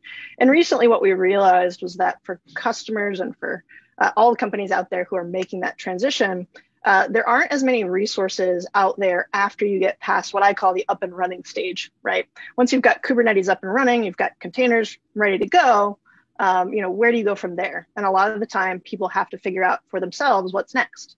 And if they're struggling, if they're having challenges, if they want to do something new or push the boundaries of what's possible, they don't have a lot of support in that. And so what we've tried to do with our maturity model is expand the, understood journey of the Kubernetes transformation and go past that up and running stage and say, here are the different phases that you may go through in your maturity as you adopt Kubernetes. And here's what you're going to struggle with. And here's what you're going to be learning. And here's how you can handle those situations and those decisions, and really just kind of help everybody in the community understand that journey a little bit better so that we can all have a more smooth path, I think. Do you think that Kubernetes is intimidating to the point where a lot of people are hesitant to make that transition, or they think twice about it, or they go slower? Absolutely. Kubernetes is extremely powerful, and that can bring a lot of complexity. And I think if you don't understand it well, and if you're looking at the cloud native landscape with 50 million choices of which, directions you can go, it's very intimidating. And without guidance to be able to boil that down into necessaries and priorities for yourself, and then be able to step through it, a step at a time, it can be very challenging. And either companies will test the waters and maybe get burnt and back off, or they'll get halfway down the road and then they'll understand now the complexity hits them and they maybe abandon it and pivot back. There's a lot of challenges I think that customers can or companies can go through because it is very intimidating and very complex. Now, you guys manage Kubernetes environments, not just the cluster, but the other components around that on behalf of customers. So why did you feel the need to put together a maturity model when you were already doing all the heavy lifting? That's a great question. So we like to work in partnership with our customers. They know their business better than we do. We know our business very well. And so as we build these long-term relationships with customers, we have to be in lockstep along the journey so that we each know where our responsibility lies and how we can best work together to make things smooth, right? And so it behooves us as we step through that journey with a customer alongside them, that they know what they're going to be getting into and how they can interact with us and how we can help them along the way so that they don't feel like we're dragging them along, but that they're full participants in the process and that they understand what's going on. Do you think that in some ways the settings in Kubernetes have been left deliberately kind of open-ended and not prescriptive? And that's, on the one hand, I guess, makes it a little more accessible, but also there seems to be people who would prefer a more prescriptive approach. So what's the right balance between what we see today with these kind of open-ended deployments that are prone to misconfigurations versus what I may need for something that's a little more, here's how to do it by the book kind of thing? Right. Yeah, it's a really great question. I think it is left open-ended for a lot of the reasons, but mostly because it's infinitely flexible. And so you can use it for almost anything. There are some things it's better to use for than others. But by leaving that configuration open to the user, it makes it capable of so many things, right? But what we found through our experience with customers is that regardless of your use case, there are a simple set of defaults and best practices that can fit maybe 85% of use cases, right? If you can get security, reliability, and efficiency set up with these basic defaults, then it'll get you most of the way through your journey to the point where you get mature enough to then start experimenting and pushing the envelope and maybe tweaking your configuration or setup to get what you want. And so I think there really is a default or a set of standards that are really strong that most people can pick up.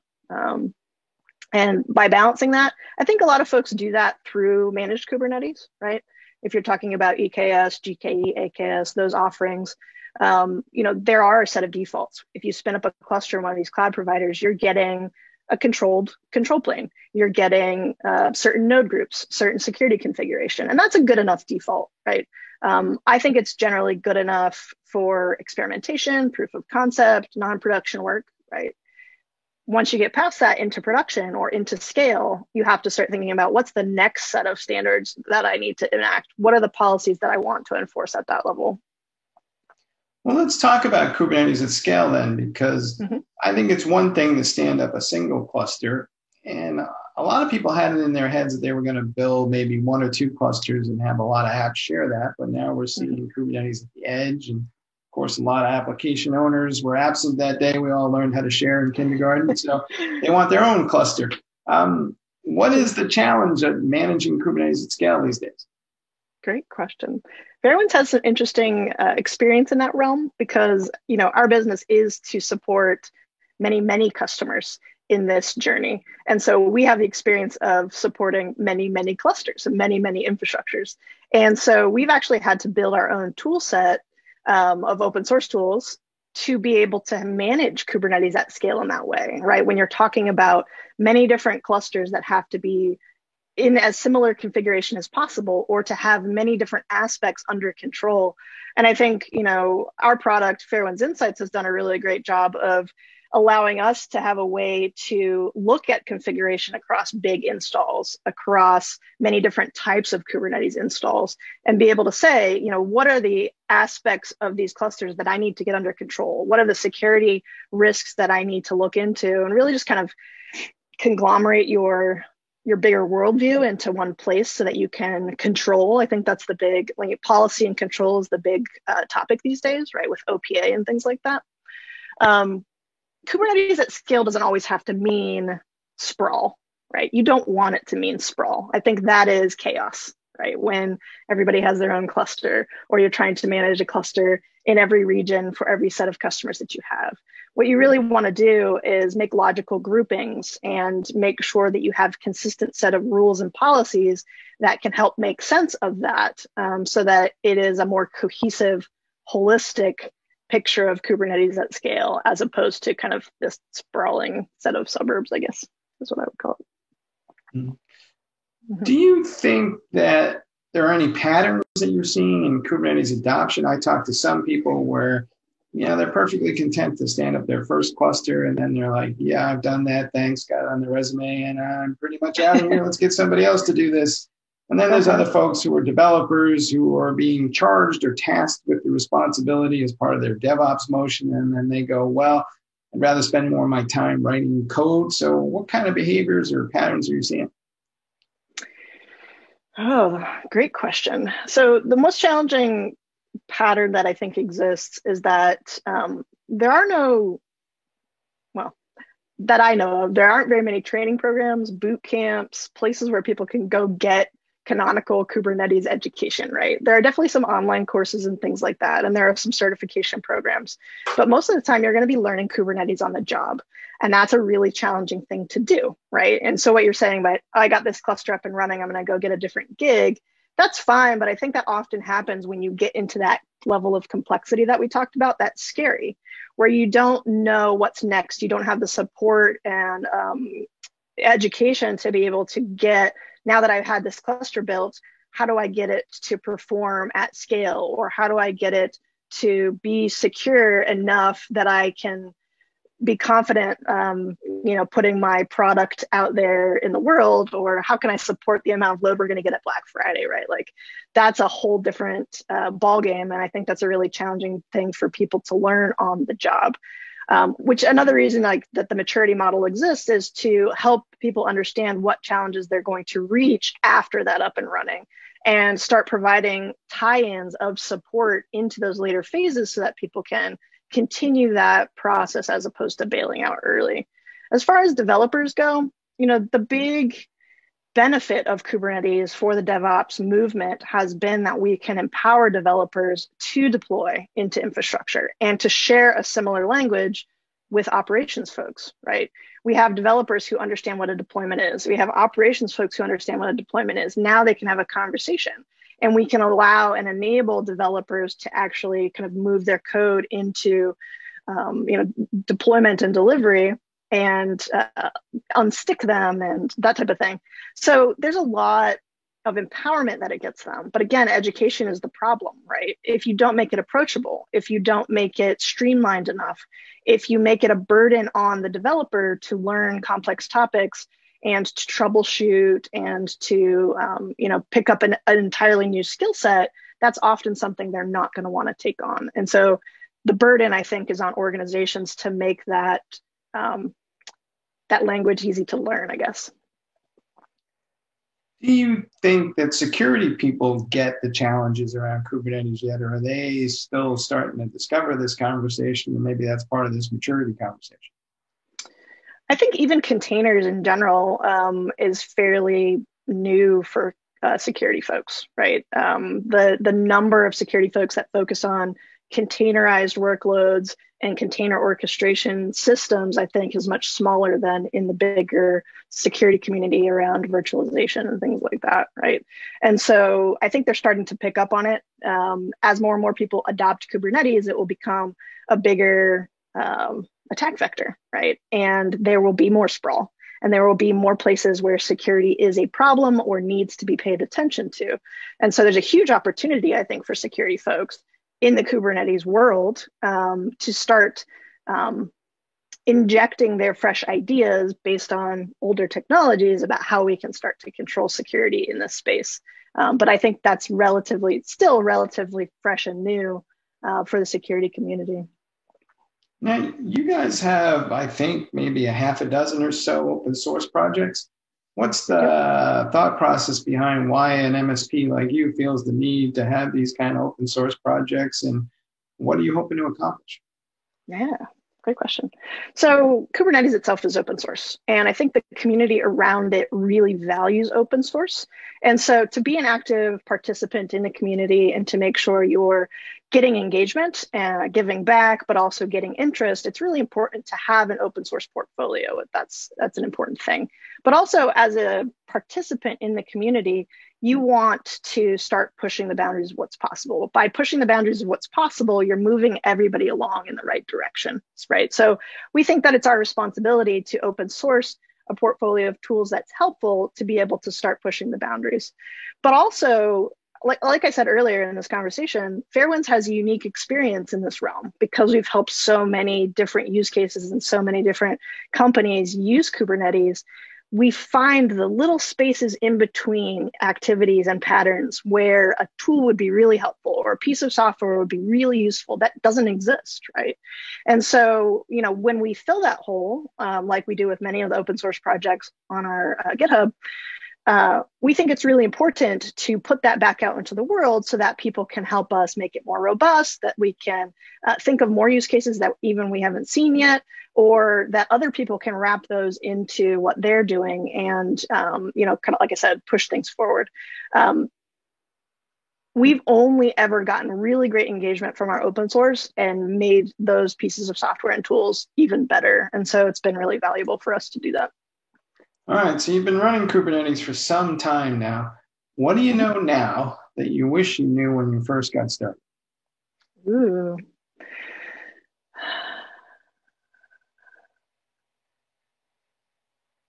That's a really great question. I'm going to hesitate. I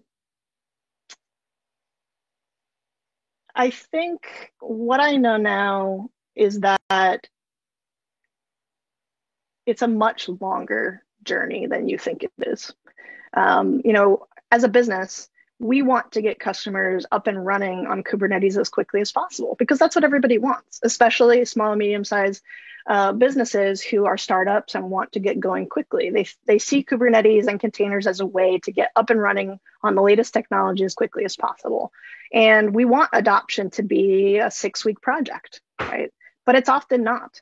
And thinking of it in that way is really limiting yourself. You will end up making rash decisions or choices that will eventually lead you to be limited in what you can do. You'll have to reverse your progress sometimes to fix some of the technical debt that you build. And for me, it just kind of highlights the fact that it's a big investment making a technical transformation like this. And you need to think about it ahead of time and try to future-proof yourself as much as you can by taking it one step at a time and by learning from others and not just rushing to get up and running, right? And so I think that's why, just to loop it back to the maturity model, it's really important to take a look at, there are 7 phases in our maturity model. That seems really large and it seems very daunting.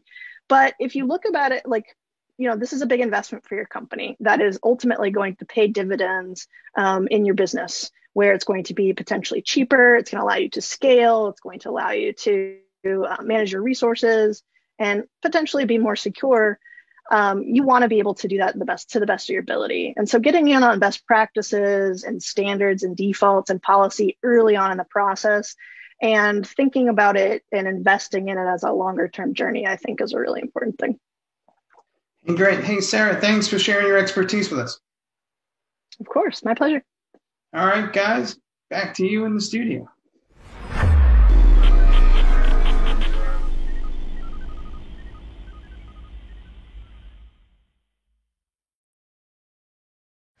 Thanks, Mike. Good stuff. Well, it's now time for head over to the Analyst Corner with Mitch. Mitchell Ashley, CEO, founder at Accelerated Strategy Group. Accelerated Strategy Group actually released a new report they did, sponsored by the good folks over at Zetaset. And Mitchell has an interview with Zetaset CEO Tim Riley and Accelerated Strategy Group security analyst Charles Kolodji. And I think you're going to find that one interesting. Mitchell also has a good interview with our friends from Axelos. We have Ashay Anand, and then we also have David Church, Senior Advisor at Beyond 20. A little bit about what's going on there with Agile DevOps in large organizations, and of course IDLE. So let's go to the Analyst Corner now with Mitchell Ashley of Accelerated Strategies Group. This is Digital Anarchist. I have the pleasure of being joined by a couple of great folks that I love talking with on this topic.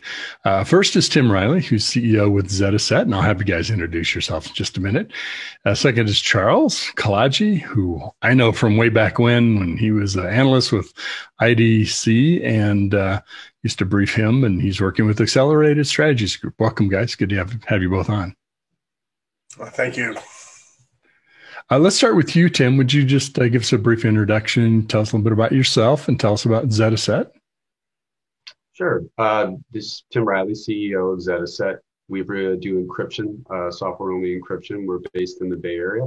Been around a few years. My personal background is I've been in tech for now most of my career, 20 years, whether it's appliance, networking, telco, hardware, wireless networking, software, and finally security in the last 10 years. So I feel like I got a pretty good understanding of the world and how security fits in it. It's kind of the requirement. You need to check a lot of those boxes these days. Yeah. Understand the whole scope of things. So fantastic background. Hey, Charles, how about yourself? Introduce yourself and tell us a little bit about the kind of research that you do. All right. Thank you, Mitch. And so as Mitch mentioned, I've been an analyst for many years with analyst firms, and I'm now working with Accelerated Strategies. So I cover, almost all the security markets, what the trends are, where they're going, what is hot, or in some cases, I got to tell vendors that they're not in a hot space anymore, and how to transition or make sure that they capture the share of the revenue they deserve. And I've been in the security space for 30 plus years. Started at the National Security Agency. So I like to say I'm one of the few analysts that speak crypto. So working with ZetaSet and Tim in this area is, what I really enjoy doing and getting involved in. Well, Charles, I'm really glad you didn't have to break any bad news to me. So thank you for that. No, you're in one of those moving areas, not ones that you have to capture share to continue surviving. Yep. Exactly. Well, it's great you positioned it that way too, Charles and Tim, because we have been working together. ZetaSet commissioned Accelerated Strategies Group to do some research around Kubernetes and containers, primarily around data protection, data security of data within Kubernetes and containers. There's a lot of course, you can't pick up any IT journal, blog, whatever, without reading something about containers. It's all the rage. It's been in all the papers, as they say. But, with like any new technology, we often apply what we know to it. And sometimes that's a good approach. And sometimes you've got to evolve or significantly evolve your approach when it comes to security. So let's first start and we've launched this report. It's called Kubernetes Data Protection Report. It's available on the Accelerated Strategies Group site. I'll share the URL with you in just a moment. Charles was the lead analyst on this work. Charles, tell us a little bit about what the research was about. What were we trying to learn with this research? Well, there was kind of three things we were trying to get a handle on. And the first, of course, is trying to figure out, is Kubernetes being used in production? Is it moving forward, or is it kind of being held back and potentially being held back by security? So that was the first question. The second one is, how do they feel about Kubernetes security, especially with their deployments, and where they think they are going? Are they comfortable? Do they want something else? And then that last part was, what do they see? So even, forward looking to get an idea of what they need to do to improve the situation. So those were kind of the three things that we were looking at. Is it being used? Is it being used in production? What is their overall feeling about security, and what needs to be done to move forward? And as you mentioned, the focus was on data security as much as the overall aspect of security, because as you know, there's many aspects, and for this area, because of data movement and other things, we really were curious about what is their data protection plan. And we were talking about data in many forms, right? It can be data within the containers, could be databases within containers, kind of full encapsulation of data sources, not just data within the app as well. Tim, I know this is center in the space of where you are in. Tell us a little bit about ZetaSet and your whole strategy around data protection, data security. That's kind of a big question for the short of a conversation, but if you can. Well, I think if you just take the world and say there's the legacy and there's this new DevOps world, I think one is the evolution out of all the deficiencies and how to make a better cost efficiencies out of an IT infrastructure that's existing, or why build out if you can leverage what you have more. And I think that was the theme of VMs 20 years ago. And this is just another evolution of that to containers and orchestration with Kubernetes. And in all cases, data needs to be protected. So we at ZetaSet believe if we can give you encryption and give you that last line of defense that complements access controls, runtime, and audit monitoring, we give you a full comprehensive. So just know that, encryption isn't the end all be all, but it is definitely one of the main legs of the data protection stool. So we'll focus on that one, but don't think I'm just centric on that. I understand the full security solution. So for adoption in encryption, we feel, how do we get people to protect data with encryption? And the big things are, we'll make it flexible, make it easy to use. And I think the biggest one is performance. If you see a lot of, I think it's even in one of the stats that we have in the survey, that performance is one of the bigger issues with implementing encryption. Take that off the table. And we at Zetaset say, if we can make encryption so simple, it's transparent, you don't even know it's there, why not do it everywhere? Why stop in one section of data and not do in the other? I think the iPhone's a great example of that. It's encrypted. Everybody knows it only because it's in the headlines, but it's always been there. It's behind the scenes. We kind of use Zetaset as being that pervasive encryption behind the scenes, whether it's legacy or this DevOps world of Kubernetes. Excellent. Now, Charles, we pretty clearly answered, I think really clearly answered the question. Of course, people are using Kubernetes in production, but they had concerns around, some felt they were secure and some weren't quite as comfortable with how secure they felt. What were some of the data around that? Yeah, so that was interesting in terms of, we just asked them pretty much just as you had said, brought out, how do they feel the security is being effective?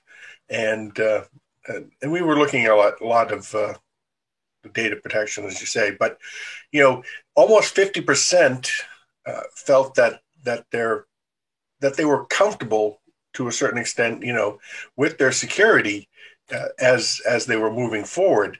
So that was kind of, as an analyst, you kind of want to dig in deeper and say, okay, if that's the case, then some of these other answers should be a lot different than they were.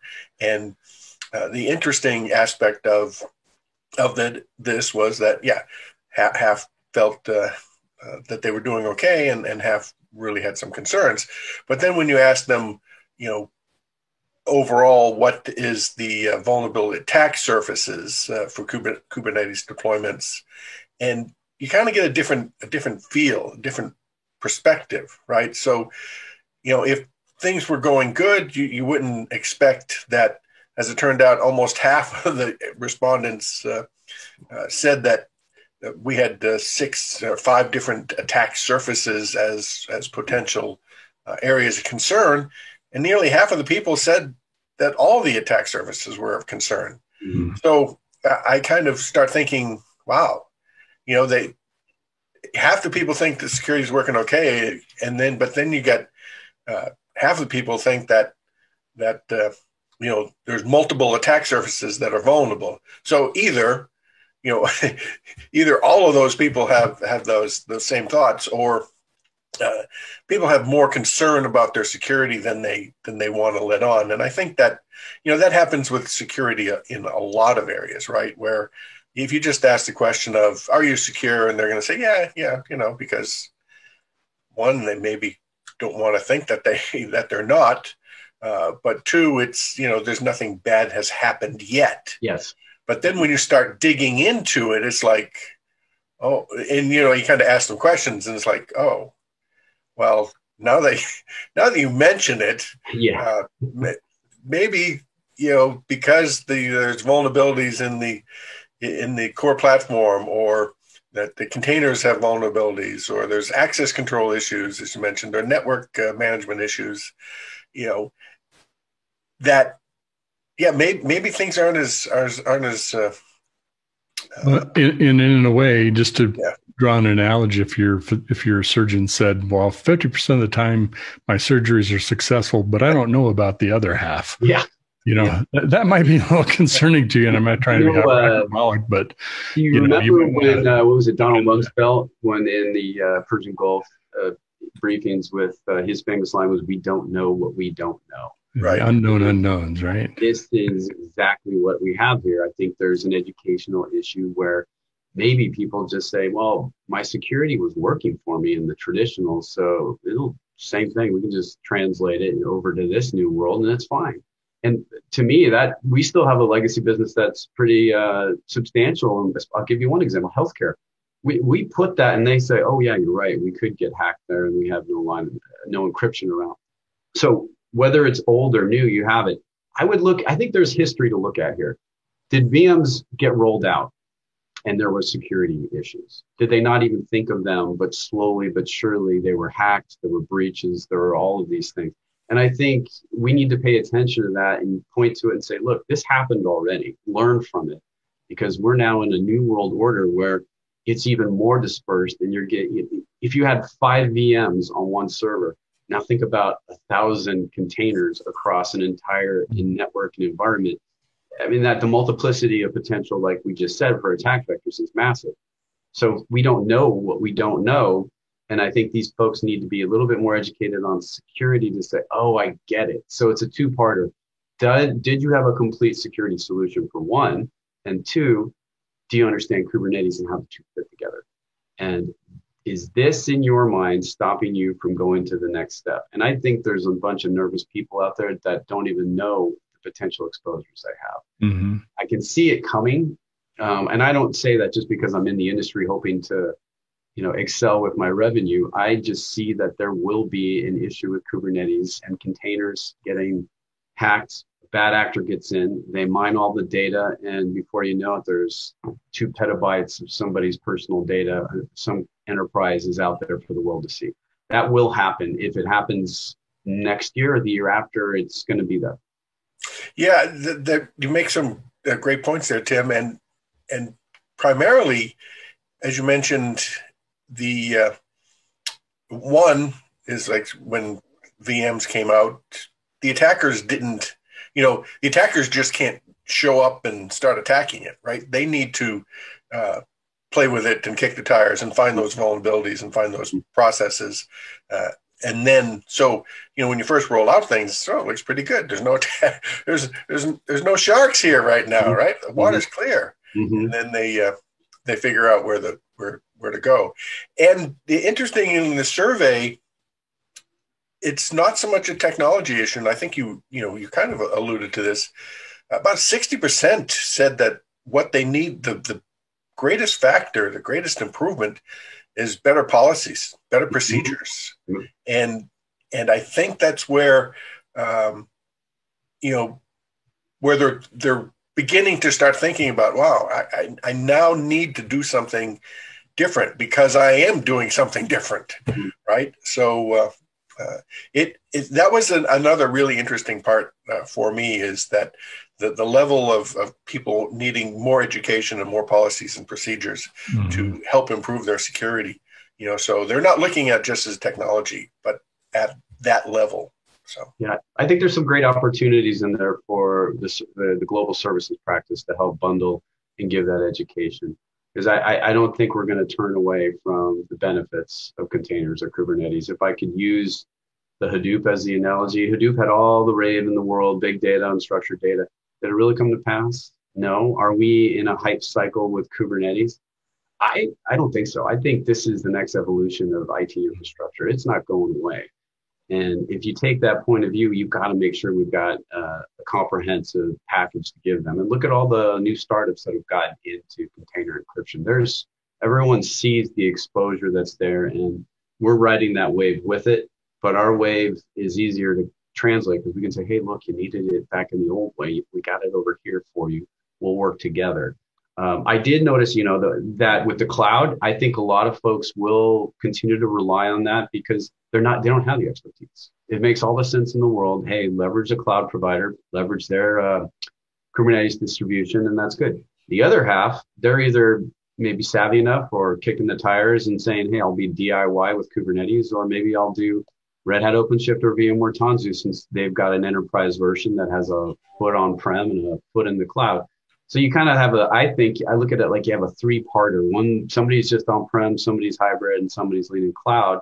And I don't know if it's a third, to be honest. I mean, within that third, totally cloud, there could be more people who are hybrid that do both. Whatever you want to take from that is it's dispersed how people are going to deploy Kubernetes.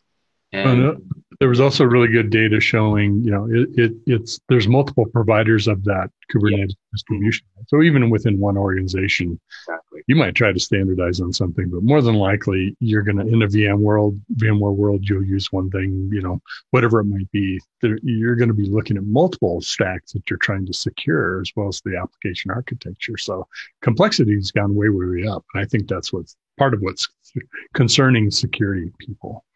So there's something you just made me think of on the environments and using the data that's in a Kubernetes environment can be in multiple things. Like Mitch, you said, it could be like the actual database where the data is containerized. Cloud, that's more container native storage, as it's called. Then there's the cloud native storage where it might be in some shared storage, like a vSAN, vSphere volume, or you can look at block storage, or you can look at Ceph, which is Red Hat. Well, all of those guys, and I like this comparison because it does a really good one. You have the beach, call those self-encrypting drives. You have a garbage can, call that like a vSAN, vSpheres encryption protection. Then you have a bucket. And then after that, that's, I think, where we more play in the partition volume. And then the very biggest one is grains of sand. So the Goldilocks principle is where do you put security without impacting performance and the efficiencies that Kubernetes brings us? We've done all the analysis on that, and my team has been around encryption for 20 plus years, and they said the bucket, because it gives you enough to protect without killing it. Because imagine a key for every grain of sand. The performance would be destroyed, and that was the top concern with the issues of security and encryption, and that's how you solve that. And if you're able to do it, and I saw the other one was more of integration with the platform and causing problems. If you can integrate, I think you've solved the two major hurdles. And if it is truly a big issue for going to production, I think we've taken it off the table and all the way back around. If you encrypt everything, you need to do it without impacting performance and just transparent, do it, deploy. Mm-hmm. So I think it's properly positioned for encryption to take a greater role as this data gets more dispersed. And I think we have an opportunity to really protect all of that wherever it goes. It's interesting too. There was some really good data that showed that, naturally folks rely on what they know, right? Using traditional data encryption tools, using role-based access control, things that we know, but also there's a recognition of not sure that traditional data security encryption technology was sufficient, that there more is needed. Maybe some thoughts you might have, Tim, about that, because I know you talk a lot with customers about traditional tools. What do we need something new, filling out that software stack more completely? I think here's a great example that's different from what's happened in the past. And I don't mean to get too techy, but I will. If a developer tells a container there's an app in it and says, I need access to this data, the way the process works is Kubernetes then says, okay, I need a persistent volume claim for this container to go talk to a persistent volume. The persistent volume is just something that sucks data that ultimately will be used by the container. What people don't realize is once that container is done with that persistent volume doesn't go away. It sits there. It's back to the bucket. It's just the bucket that's on the beach and the kid left it there and walked away. You can have 1,000 buckets out there. So that data is still all out there. It doesn't go away. And I don't think people realize that well enough that, well, what do you do? How do you protect it? Well, somebody could get access to it, but yeah, sure. It's going to be easy to grab. What if it's encrypted? They can't do anything with it. So one way to what we call is deactivate data's availability is if it's encrypted, you just chuck the key. It's gone forever. You'll never get access to it. That whole process is brand new. They didn't have that in infrastructure. You didn't create something like this that forever just floats around. That's where Kubernetes and these persistent volumes are brand new and different. And pointing that out to people, I think a lot of people don't realize that. The data becomes, you get the value of data, you put it up in the container, they do some processing, it comes back down. It's gold. You've read and write, and it's got all the conclusions you want. And then you throw it over there, but it just doesn't get thrown out. It's still hanging out there. Different world we live in now. And to be able to protect that, I think that's a great differentiator. Excellent. Yeah. Go ahead, Charles. Yeah, I was going to say, the survey did show, those same things. the real issue is the tools aren't well integrated with Kubernetes right now, or really it turned out to be, the traditional databases that are going to be encrypted aren't well integrated with the containers. And the last one is, performance is going to be taking a hit if it's not optimized for this deployment. So all of those came up as very huge issues and challenges for working with the data encryption in Kubernetes. I'll give you the high level one that is simply the legacy infrastructure is bottoms up. Okay, so we all know that containers in Kubernetes is evolved out of virtualization and it's floating up here. Well, are you going to use a bottoms up to protect that, or should you use a top down, which is in concert to the integration that pulls security, that pulls data from the top as you need it? Well, it's a no-brainer. If security needs to keep track or pace with everything that's happening with infrastructure. If infrastructure continues to evolve to these greater technologies and efficiencies, security shouldn't stay the same. It's got to keep pace with them and become integrated with that.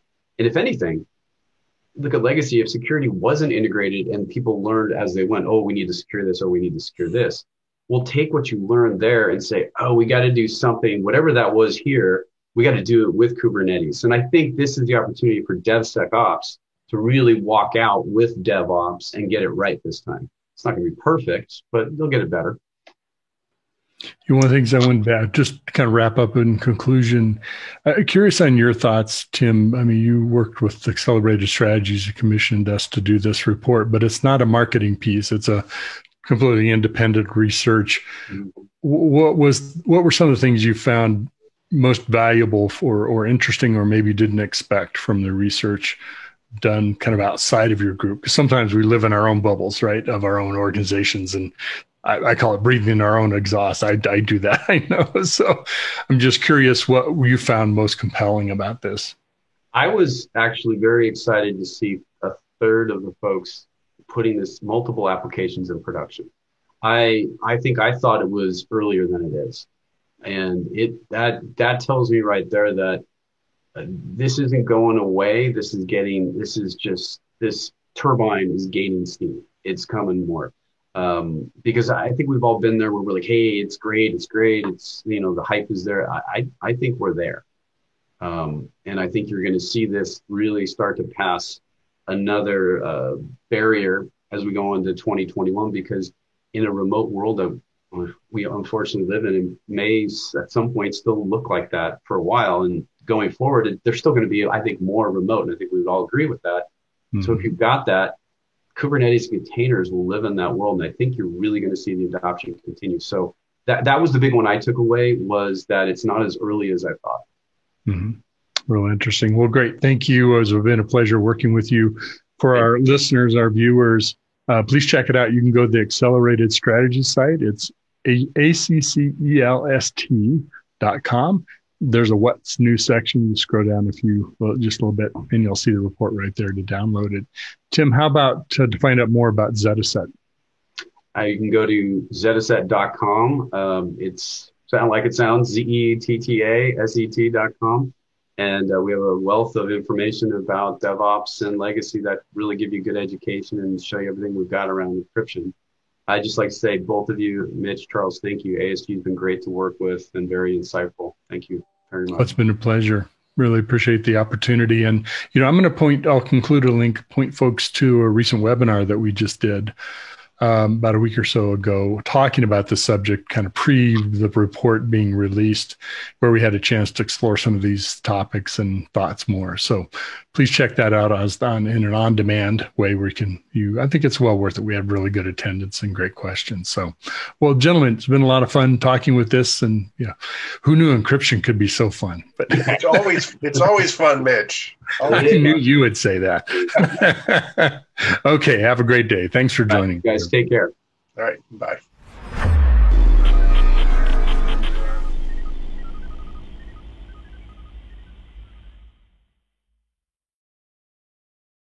DevOps.com is the #1 online destination for DevOps education and community building. DevOps.com covers all aspects of DevOps, including DevOps best practices and tools, DevOps culture, DevSecOps, business impact, continuous testing, continuous delivery, and more. DevOps.com has the largest collection of original DevOps content, featuring breaking news, blog posts, podcasts, and more. Visit www.devops.com to learn more. DevOps.com, where the world meets DevOps.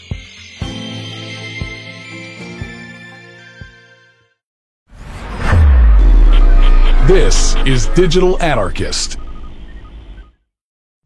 I'm joined by Akshay Anand, who's product ambassador with Exelos, and David Crouch, who's a senior advisor at Beyond 20. Welcome. Good to have you on. Good to be talking with you. Thanks for having us. Great.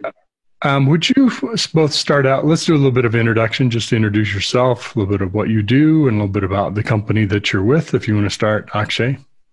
Sure. Yeah, my pleasure. Thanks for having us, as I said. My name is Akshay Anand. I am the product ambassador for ITIL, working for Axelos Global Best Practice. Axelos was a company that was formed about 5 years ago as a partnership between Her Majesty's government and a large public sector, a large private sector company called Capita. We like to think of ourselves as the custodians of the best practice bodies of knowledge, not just ITIL.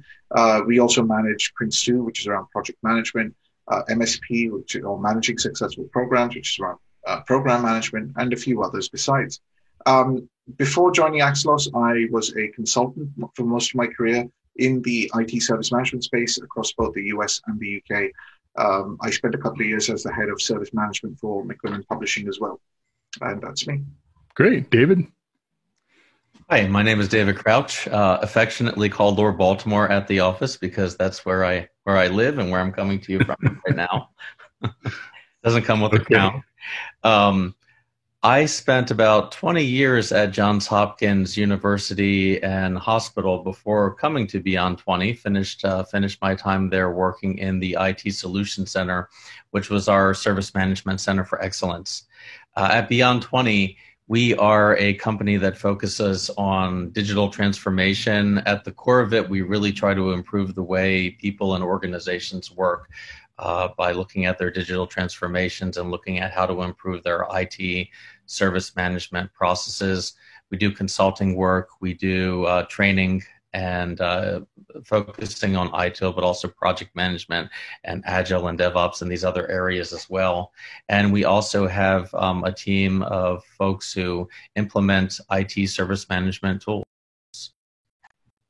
Excellent. Good. Perfect timing for our topic today. So let's kind of jump into that. We're talking about Agile and DevOps and ways that that's introduced into companies, best practices, learnings from adopting or not those different practices. Maybe we can start with how we introduce, or you've seen companies introduced either Agile or DevOps or both into organizations. And you're kind of thinking probably a little bit larger organizations where there's more change management involved. I imagine that's a lot of work you get into, David. Is that correct? It is. We see a lot of organizations who know a little bit about DevOps and a little bit about Agile, but haven't really adopted an Agile mindset and don't really have, the full understanding of what organizational structure can really support DevOps. And yet they need these things to really support a digital transformation. So typically we'll start with doing some sort of assessment to see where they are now, to see what pain points they have right now, and then try to figure out, okay, does it make sense to introduce Agile? Where does it make sense to introduce DevOps? And how quickly can that be done, or how gradually do we need to introduce these concepts? Mm-hmm. How about you, Akshay? I'm sure you've worked with plenty of organizations that have introduced this and gone through that process. Yeah, I've actually seen broadly two major patterns. The first being where the organization transformation is driven top down. So it's usually the board of directors or whatever governance structure says, look, this is the vision of what we want the company to be. And the senior most leadership team says, well, in order to be able to do that, we need to be able to iterate faster. We need to be able to have much more of a focus on pushing out digital products and services. and that change then percolates through the rest of the organization. So very much a top-down thing. The other major pattern that I've seen and experienced is where you might have a small team who, with the help of let's just say, a more enlightened manager, is given the freedom to start to experiment and innovate and change ways of working, whilst at the same time remaining compliant with the rest of the organization's policies and what have you. And they were able to demonstrate improvements in either efficiency, productivity, experience, whatever it might be, to the point where the rest of the organization says, okay, so what are these guys doing and what can we learn from that? And how can we start to pick up some of those changes ourselves? So in a way, at that point, there are sort of, it's a branch that sort of new ways of working or new principles of working start to diffuse horizontally. So there are other sort of teams, engineering teams, operational teams, etc., who start to think and work in those ways. Or it could be that the stories of that change percolate upwards, where the middle management or the senior management say, this is interesting. Are other organizations doing something like this? Would it benefit us to roll this out a bit wider and give it the sort of support and evangelism and investment that we need in order to create a larger change? So that's the sort of branch I've seen, but broadly it's two patterns: top down, bottom up. You know, I think one of the biggest challenges with introducing any kind of fundamental change like Agile or DevOps is sort of crossing that chasm between saying we're doing it and kind of really truly embracing the spirit or the concepts or the culture of it. Have you found that to be true? Well, yes, there's a difference. The way I reconcile this difference perhaps is in the following way, and David probably has a completely different experience from his vantage point, but for me, one of the biggest challenges that organizations face, or at least let's say practitioners face, and then I'll come to organization. One of the things that I think practitioners are challenged by is, in a way, thinking that everybody understands things and just gets it. Everyone understands why we have to be agile. Everyone understands why DevOps is important. And the truth of the matter is, not a lot of people understand that. And even if they do understand the words, they don't necessarily understand the implications to the rest of the organization. So there is a little bit of this need to manage upwards, need to manage outwards, to be able to champion the need for that change, the need for these new ways of working. The other thing which I think organizations and practitioners are challenged by is understanding where these new ways of working will succeed and where they would not succeed. And this is some of the things that we do actually talk about within the sort of ITIL 4 library of guidance, that, you know, digital transformation or these new ways of working are really important, yes, but in certain contexts, they can be a hindrance rather than a boon. And organizations need to understand where these sorts of things can work. If the work that's being done is highly predictable or has very long cycles of work and feedback, then perhaps trying to break it down might only go so far. But if you try to over-engineer that or impose an agile way of working, you might actually end up doing more harm than good, even though you're starting out with good intentions. You know, certain things, to put it bluntly, don't care how the work is being done. You know, once you start reaching the level of governance or supplier management or whatever it might be, in a way, you know, yes, the CIOs today might say DevOps is really important, Agile is really important, etc. But if you press them about what exactly is being done, look, I just say, based on my conversations with other leaders, I understand this is important, but the exact mechanics of how we're actually going to execute on this, I leave to the team who's actually doing the work. So you've got to understand that, you know, change is difficult. The further up you go in an organization, the harder it is going to be to try to convince somebody about the nitty-gritties that need to change. And you've got to be able to understand your audience, understand what they need to hear, understand how to convince them. And that aspect of communication is one of the critical components of change, organizational change management. It's one of the places where I see the failure of organizational change management most commonly occur. Interesting. How about you, David? Share some of your experiences. I think some of the more challenging, but also more interesting, from the consultant point of view, situations are dealing with some companies that have been around for 80, 100, 150 years. And I think folks pretty much around the globe would know some of these companies, and they're very mature in some respects. They've built their brand over time. But then when they start to suddenly, some of them suddenly wake up and realize, oh, wait a second, we have gotten out of touch with what our customers really need, our external customers really need and what they want. And there are competitors that we never even dreamed of before that are entering into our space. They suddenly wake up and realize not only do we need new products and new services, but we also need to work in a different way to produce those, because customers change their mind a lot. Customers are fickle. And I don't mean that in a bad way. We want to understand what our customers need. And then the challenge becomes, okay, well, if we haven't been doing this right now, it's necessary, but not sufficient just to provide training in these areas.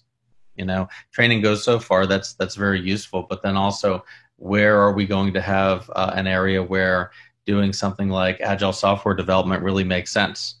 I worked with an organization where any of what are often referred to as systems of record. So these are internal systems that keep the company running. Their software team was actually doing a fairly good job because they worked in a relatively agile way. It wasn't 100% of what you would describe as agile, but it was pretty darn good. And yet they would often run into roadblocks when they got into the more, for lack of a better term, traditional change management, or as we call it these days, change engagement processes, where, they were actually analyzing risk and managing risk all throughout the process because they were doing an agile approach.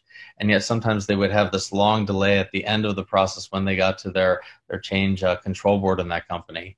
On the other hand, that company almost overnight experienced some significant financial losses and significant layoffs, and they very quickly needed to develop some what we call systems of engagement, systems and tools that their third-party paying customers would use and would purchase.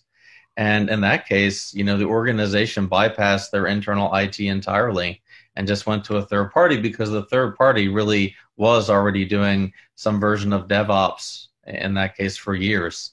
So then the question becomes, does their existing IT shop still have a reason to be? The answer in that case was yes, but it becomes very difficult, because if you tried to apply that to the entire organization, particularly overnight, I don't think it would have worked very well. Mm-hmm.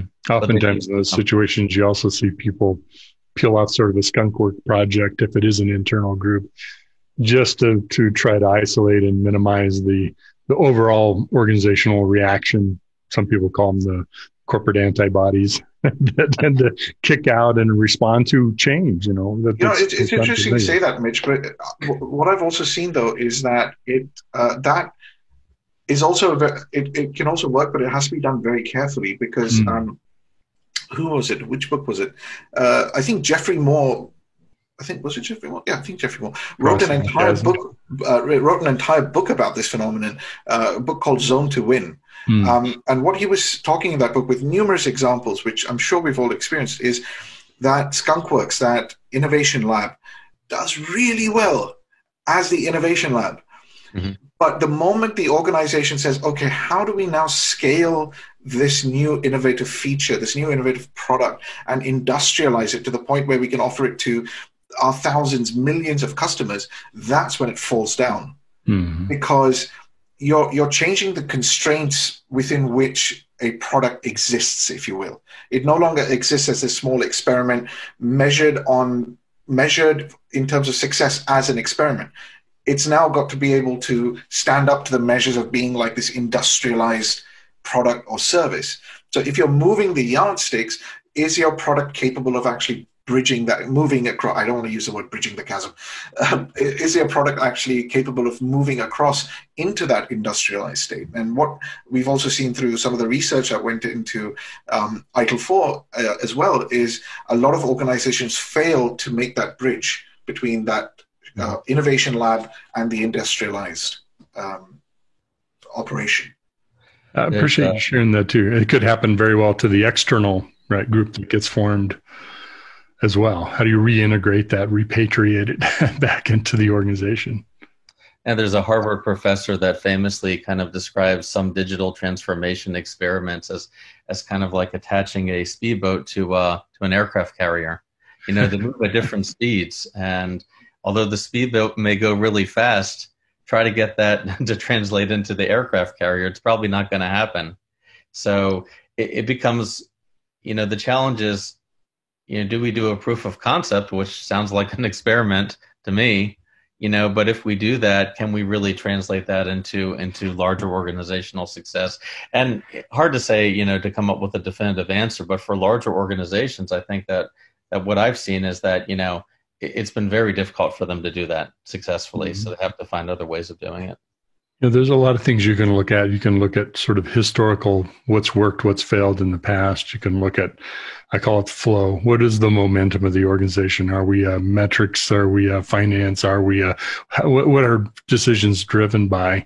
One of the things that can also help with that is also alignment, right? It's why are you introducing Agile? Why other than this being an IT fad, which it's not just that, but it could be just for that reason. Usually it's not a great reason to introduce it.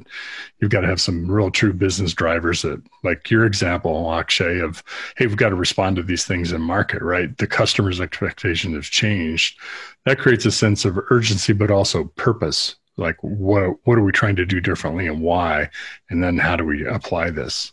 There's an additional wrinkle or complication, if you will, for publicly listed companies as well, where, you know, they've got to report certain metrics. And, you know, if you look at any company's quarterly filings or annual filings where they talk about the year ahead or the quarter ahead, they are using certain types of metrics to communicate their direction and their results to their shareholders, to the market. And, you know, you might say that, look, these measures are no longer relevant for what we're trying to do or for where we're trying to go. But then what does that do to the company's confidence in as a shareholder? You know, the example I cite is when the New York Times tried to move to the digital subscription, you can't translate print subscribers into digital subscribers or engagement. How do you measure the success of the digital engagement? Because you're not delivering hard copy newspapers anymore. But the investors were used to seeing those sort of subscriber counts and subscriber churn and all these sorts of things as forward-looking guidance. So there's an additional complication from a governance and a reporting mechanism, especially if you're a publicly listed company. And that's why people like David have so much fun going into these companies, trying to help them figure out, well, it's not just about changing the ways we're working. How do we educate our peers? How do we educate our managers? How do we educate our suppliers? How do we educate our consumers? How do we educate our shareholders? There's all these different stakeholders. It's not just about changing the way software development is done. It has massive ripple effects across the ecosystem. Well, and what's really interesting about, you know, like New York Times is that they were still successful with their print publication, one of the few, when they began their digital transformation. So you have a tremendous amount of courage to be able to say as the leader, you know what, we're successful now, but this is not going to last. We could see it in the marketplace. So what we actually need to do is intentionally set up a parallel operating model and say, we're going to move in this new direction. And that means that's, in their case, going to intentionally siphon away over time the way we do business now. And it's probably going to hurt in the meantime. And we'll use any of the profits from our existing model to move over to this new model. But gosh, if you're an investor, you have to be pretty nervous about that unless you're really in it for the long term. And you say, you know what, they've seen this and other companies have tried this. How do I know that New York Times is going to be successful when some of their peer publications have not been when they try to do this? And you know, for a variety of factors, it seemed to work for them, but that's pretty daunting. That's what I would call the disrupt yourself before you're disrupted model, right? Because usually it's much more painful when you're reacting to someone else who's come in and taken market share or whatever. That's a really good example too of, you know, in the print media going into digital, it's not the same product. It's not the same consumers. It's not the same behavior. The market really has changed, or maybe you're just really going after a different market who would never now buy print, but they would just use that example. So a lot of it can be driven by those things that we've answered about, or strategy or understanding of the market or shifts that are occurring, and tie those reasons as part of why we need to create software faster, or why we need to create it in ways that's in smaller increments to be able to respond to really rapid shifts, or experiment in market. That's another great reason to do that. Absolutely.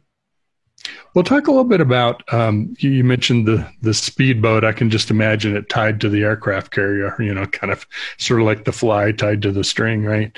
How do you start to introduce speed into a larger organization that has a lot of momentum around the way they've been doing things? It's worked for them, probably very successful. How do you start introducing something like speed to say, this is super critical and here's how we've got to operate now? Well, I think it starts with trying to understand what they're primarily trying to do. Where does having more speed make the most sense, right? So it could be we're in a consumer marketplace and the customers are changing their minds a lot, and there may be a way to develop something more quickly to respond to that need, or in the perfect world to actually kind of predict and shape that demand, for the great digital masters. On the other hand, some companies may say, well, maybe we're not in a strictly business to consumer marketplace, but we need to increase some operational efficiencies in some areas. And so maybe speed is more important there. And then, for a few companies out there, it may be both, right? It may be if we increase operational efficiencies on the inside of the company, we can also drive the outside third-party customer, and that's no easy way to do that, to figure out where speed is going to be appropriate and where doing things quicker, might actually get in the way in some cases. Actually, I don't know what your experiences have been there. I mean, look, there's a lot of great organizational change, organizational design literature out there for people who want to read up more about this sort of thing. The SATA change model, or Kotter's 7 steps, or whatever else it might be. In my experience, one of the first steps I've seen in any successful change is, to use Kotter's language, creating a sense of urgency. I guess this is something I remember from my time living in the US. Wasn't there this sort of tagline that the first step to recovery is admitting you have a problem, or something along those lines, right? So it's kind of like that. The first step towards creating a change is to acknowledge that you need to change. Because once everyone acknowledges that you need to change, you can start to think about, well, what sort of change do we want to have? And this has to be a highly collaborative effort. It's not just your CXOs locking themselves in a resort, conference room resort, at a resort for 2 days and whiteboarding this out. This has to be a truly collaborative exercise across the entire organization. There may need to be some constraints set in place. And what I've typically seen is a board of directors might say, look, this is where we want to be 5 years from now.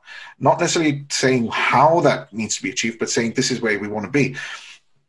And that, in combination with creating that sense of urgency, says, look, if we need to hit this sort of a target, we need to be able to develop software faster, or close out outages quicker, or have a more agile procurement process, or whatever else it might be. And that's when you start to identify the sort of strategic and tactical initiatives. Because you're working collaboratively, you're dispersing that cognitive effort, if you will. So it's not just somebody from one particular vantage point saying, I think as a CFO, I think we are, giving away too much money, so we're going to be cost cutting only. That's a singular perspective. But once you distribute perspective, you can then say, right, if we are supposed to meet this, we have to change here, we have to change there, we have to modify that, and so on. And for me, that is the essential first 2 steps. Create that sense of urgency, and then distribute the cognition of what needs to change. Create that collaborative series of committees, councils, call it what you will, that will help you identify in different areas what needs to change. And then you start investing to execute on that the series of tactical initiatives or programs of change. When I first learned about change management, David, maybe you can comment on this. We use the phrase the burning flat platform. What's the burning platform that we're on that's forcing us to change or really compelling us to make a change? And it can be as little as, as dangerous as are we going to exist, but also could be, here's why a 2 or 3 year strategy makes sense. Let's not just communicate the strategy. Let's communicate the why. Like, what's changing? What evidence do we have of this? What do we want to get ahead of or prevent ourselves from experiencing? Have you seen that as a successful strategy for helping create that burning platform, or at least the sense of it? I think so. I mean, I think the top level support from the leadership is absolutely critical. But when it comes to defining the problem, getting down to as specific as you possibly can. It's not just a matter of, we're not getting new products out to customers quickly enough, or it's not just a matter of we're not implementing enough infrastructure changes within a certain period of time. It's a matter of exactly what about that isn't going well, and why would improving that be made better? In some cases, it's obvious.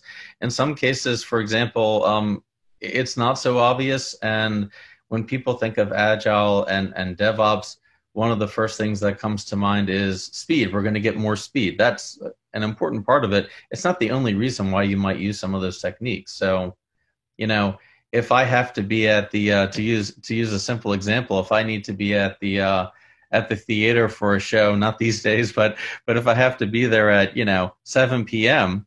and I only live 15 minutes away, and driving faster won't necessarily improve my results. I get there. It still doesn't start until 7 p.m. If I get there at 6 p.m., I guess I get a good parking spot. So speed is just one element, but think about with Agile, doing things in smaller iterations, controlling the risk, controlling the scope. All of these are considerations, in addition to just speed.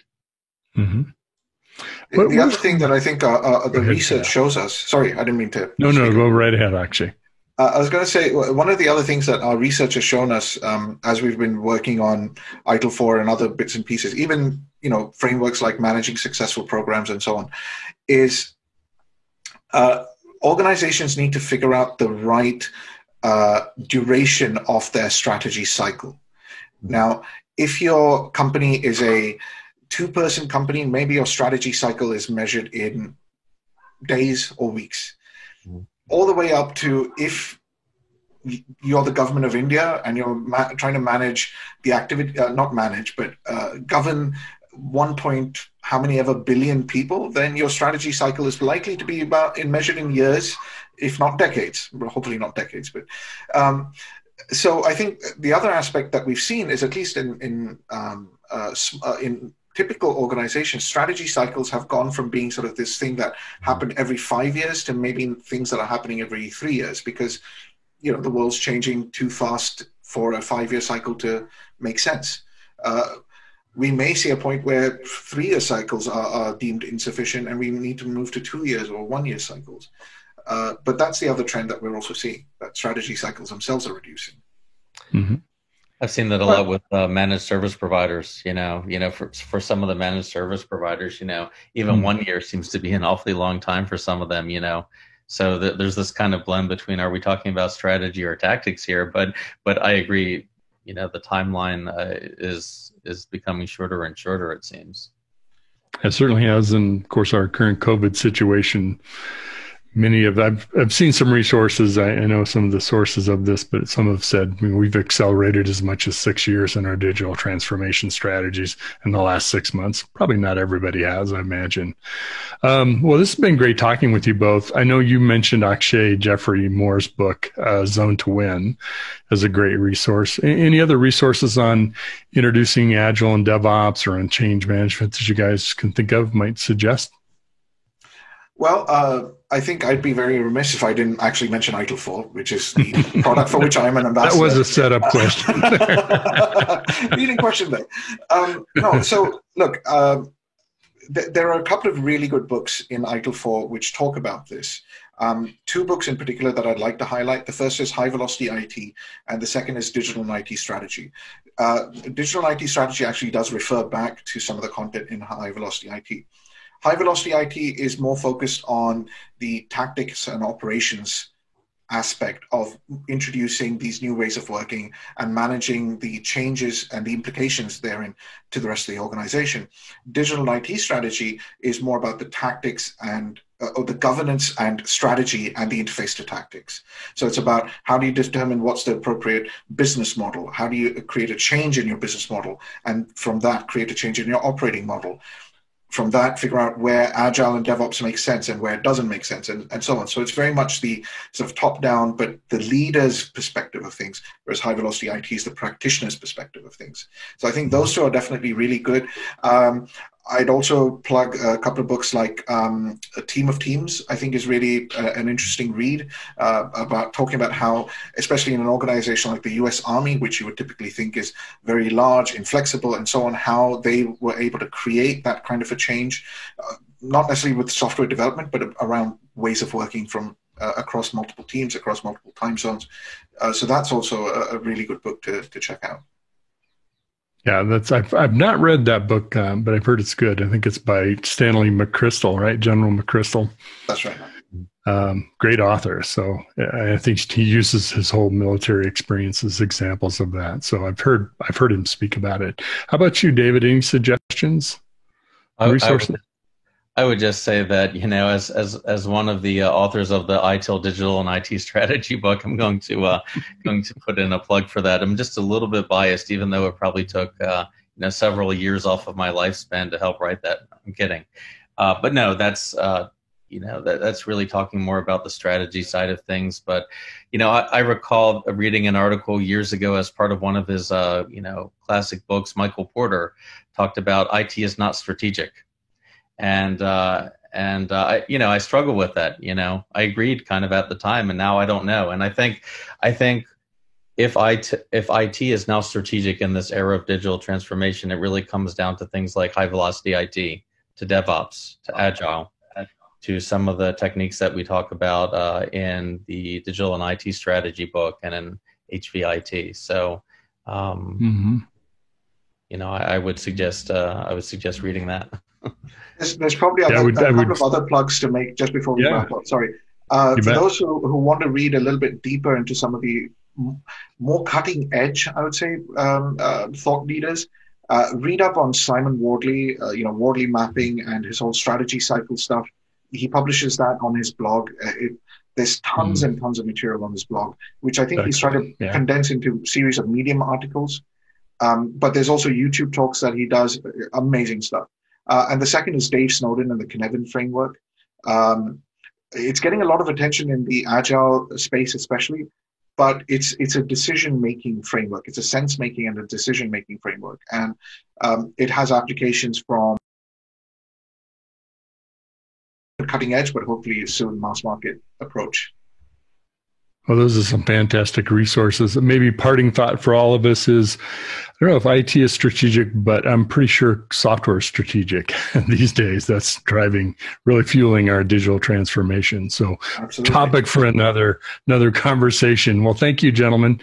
Akshay Anand, who's product ambassador at Axelos, and David Crouch, senior advisor, Beyond 20. So thank you so much for sharing your experience and your thoughts on this topic. I'm sure it's been really helpful. Thanks for having us. And to the audience, you can find me on Twitter at Blowboy if you care to follow me. And I'd love to hear some feedback, either through Mitch or directly, however you'd like. I'd love to know what you thought about what we were talking about today. Wonderful. Happy to do that. And I'll pass that along if we do. David, you want to share any contact information? Yeah, same here. I'm on LinkedIn. A slightly younger, bow-tied version of myself is on LinkedIn. Feel free to connect with me. And certainly visit our blog at Beyond 20, where we're always, writing articles, trying to grapple with some of these issues, changing our minds some of the time, but you find a lot of what I write there.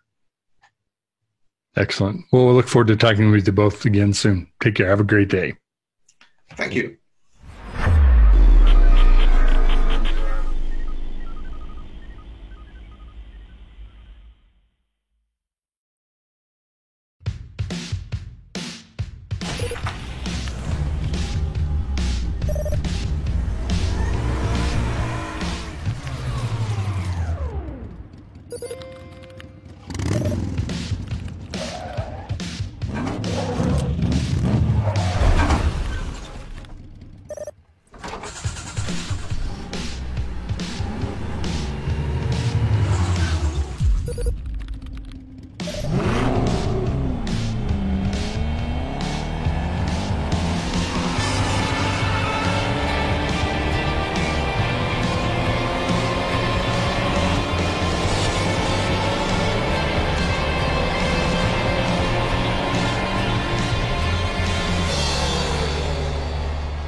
that's going to call a wrap on Thursday's show. We hope you've enjoyed it.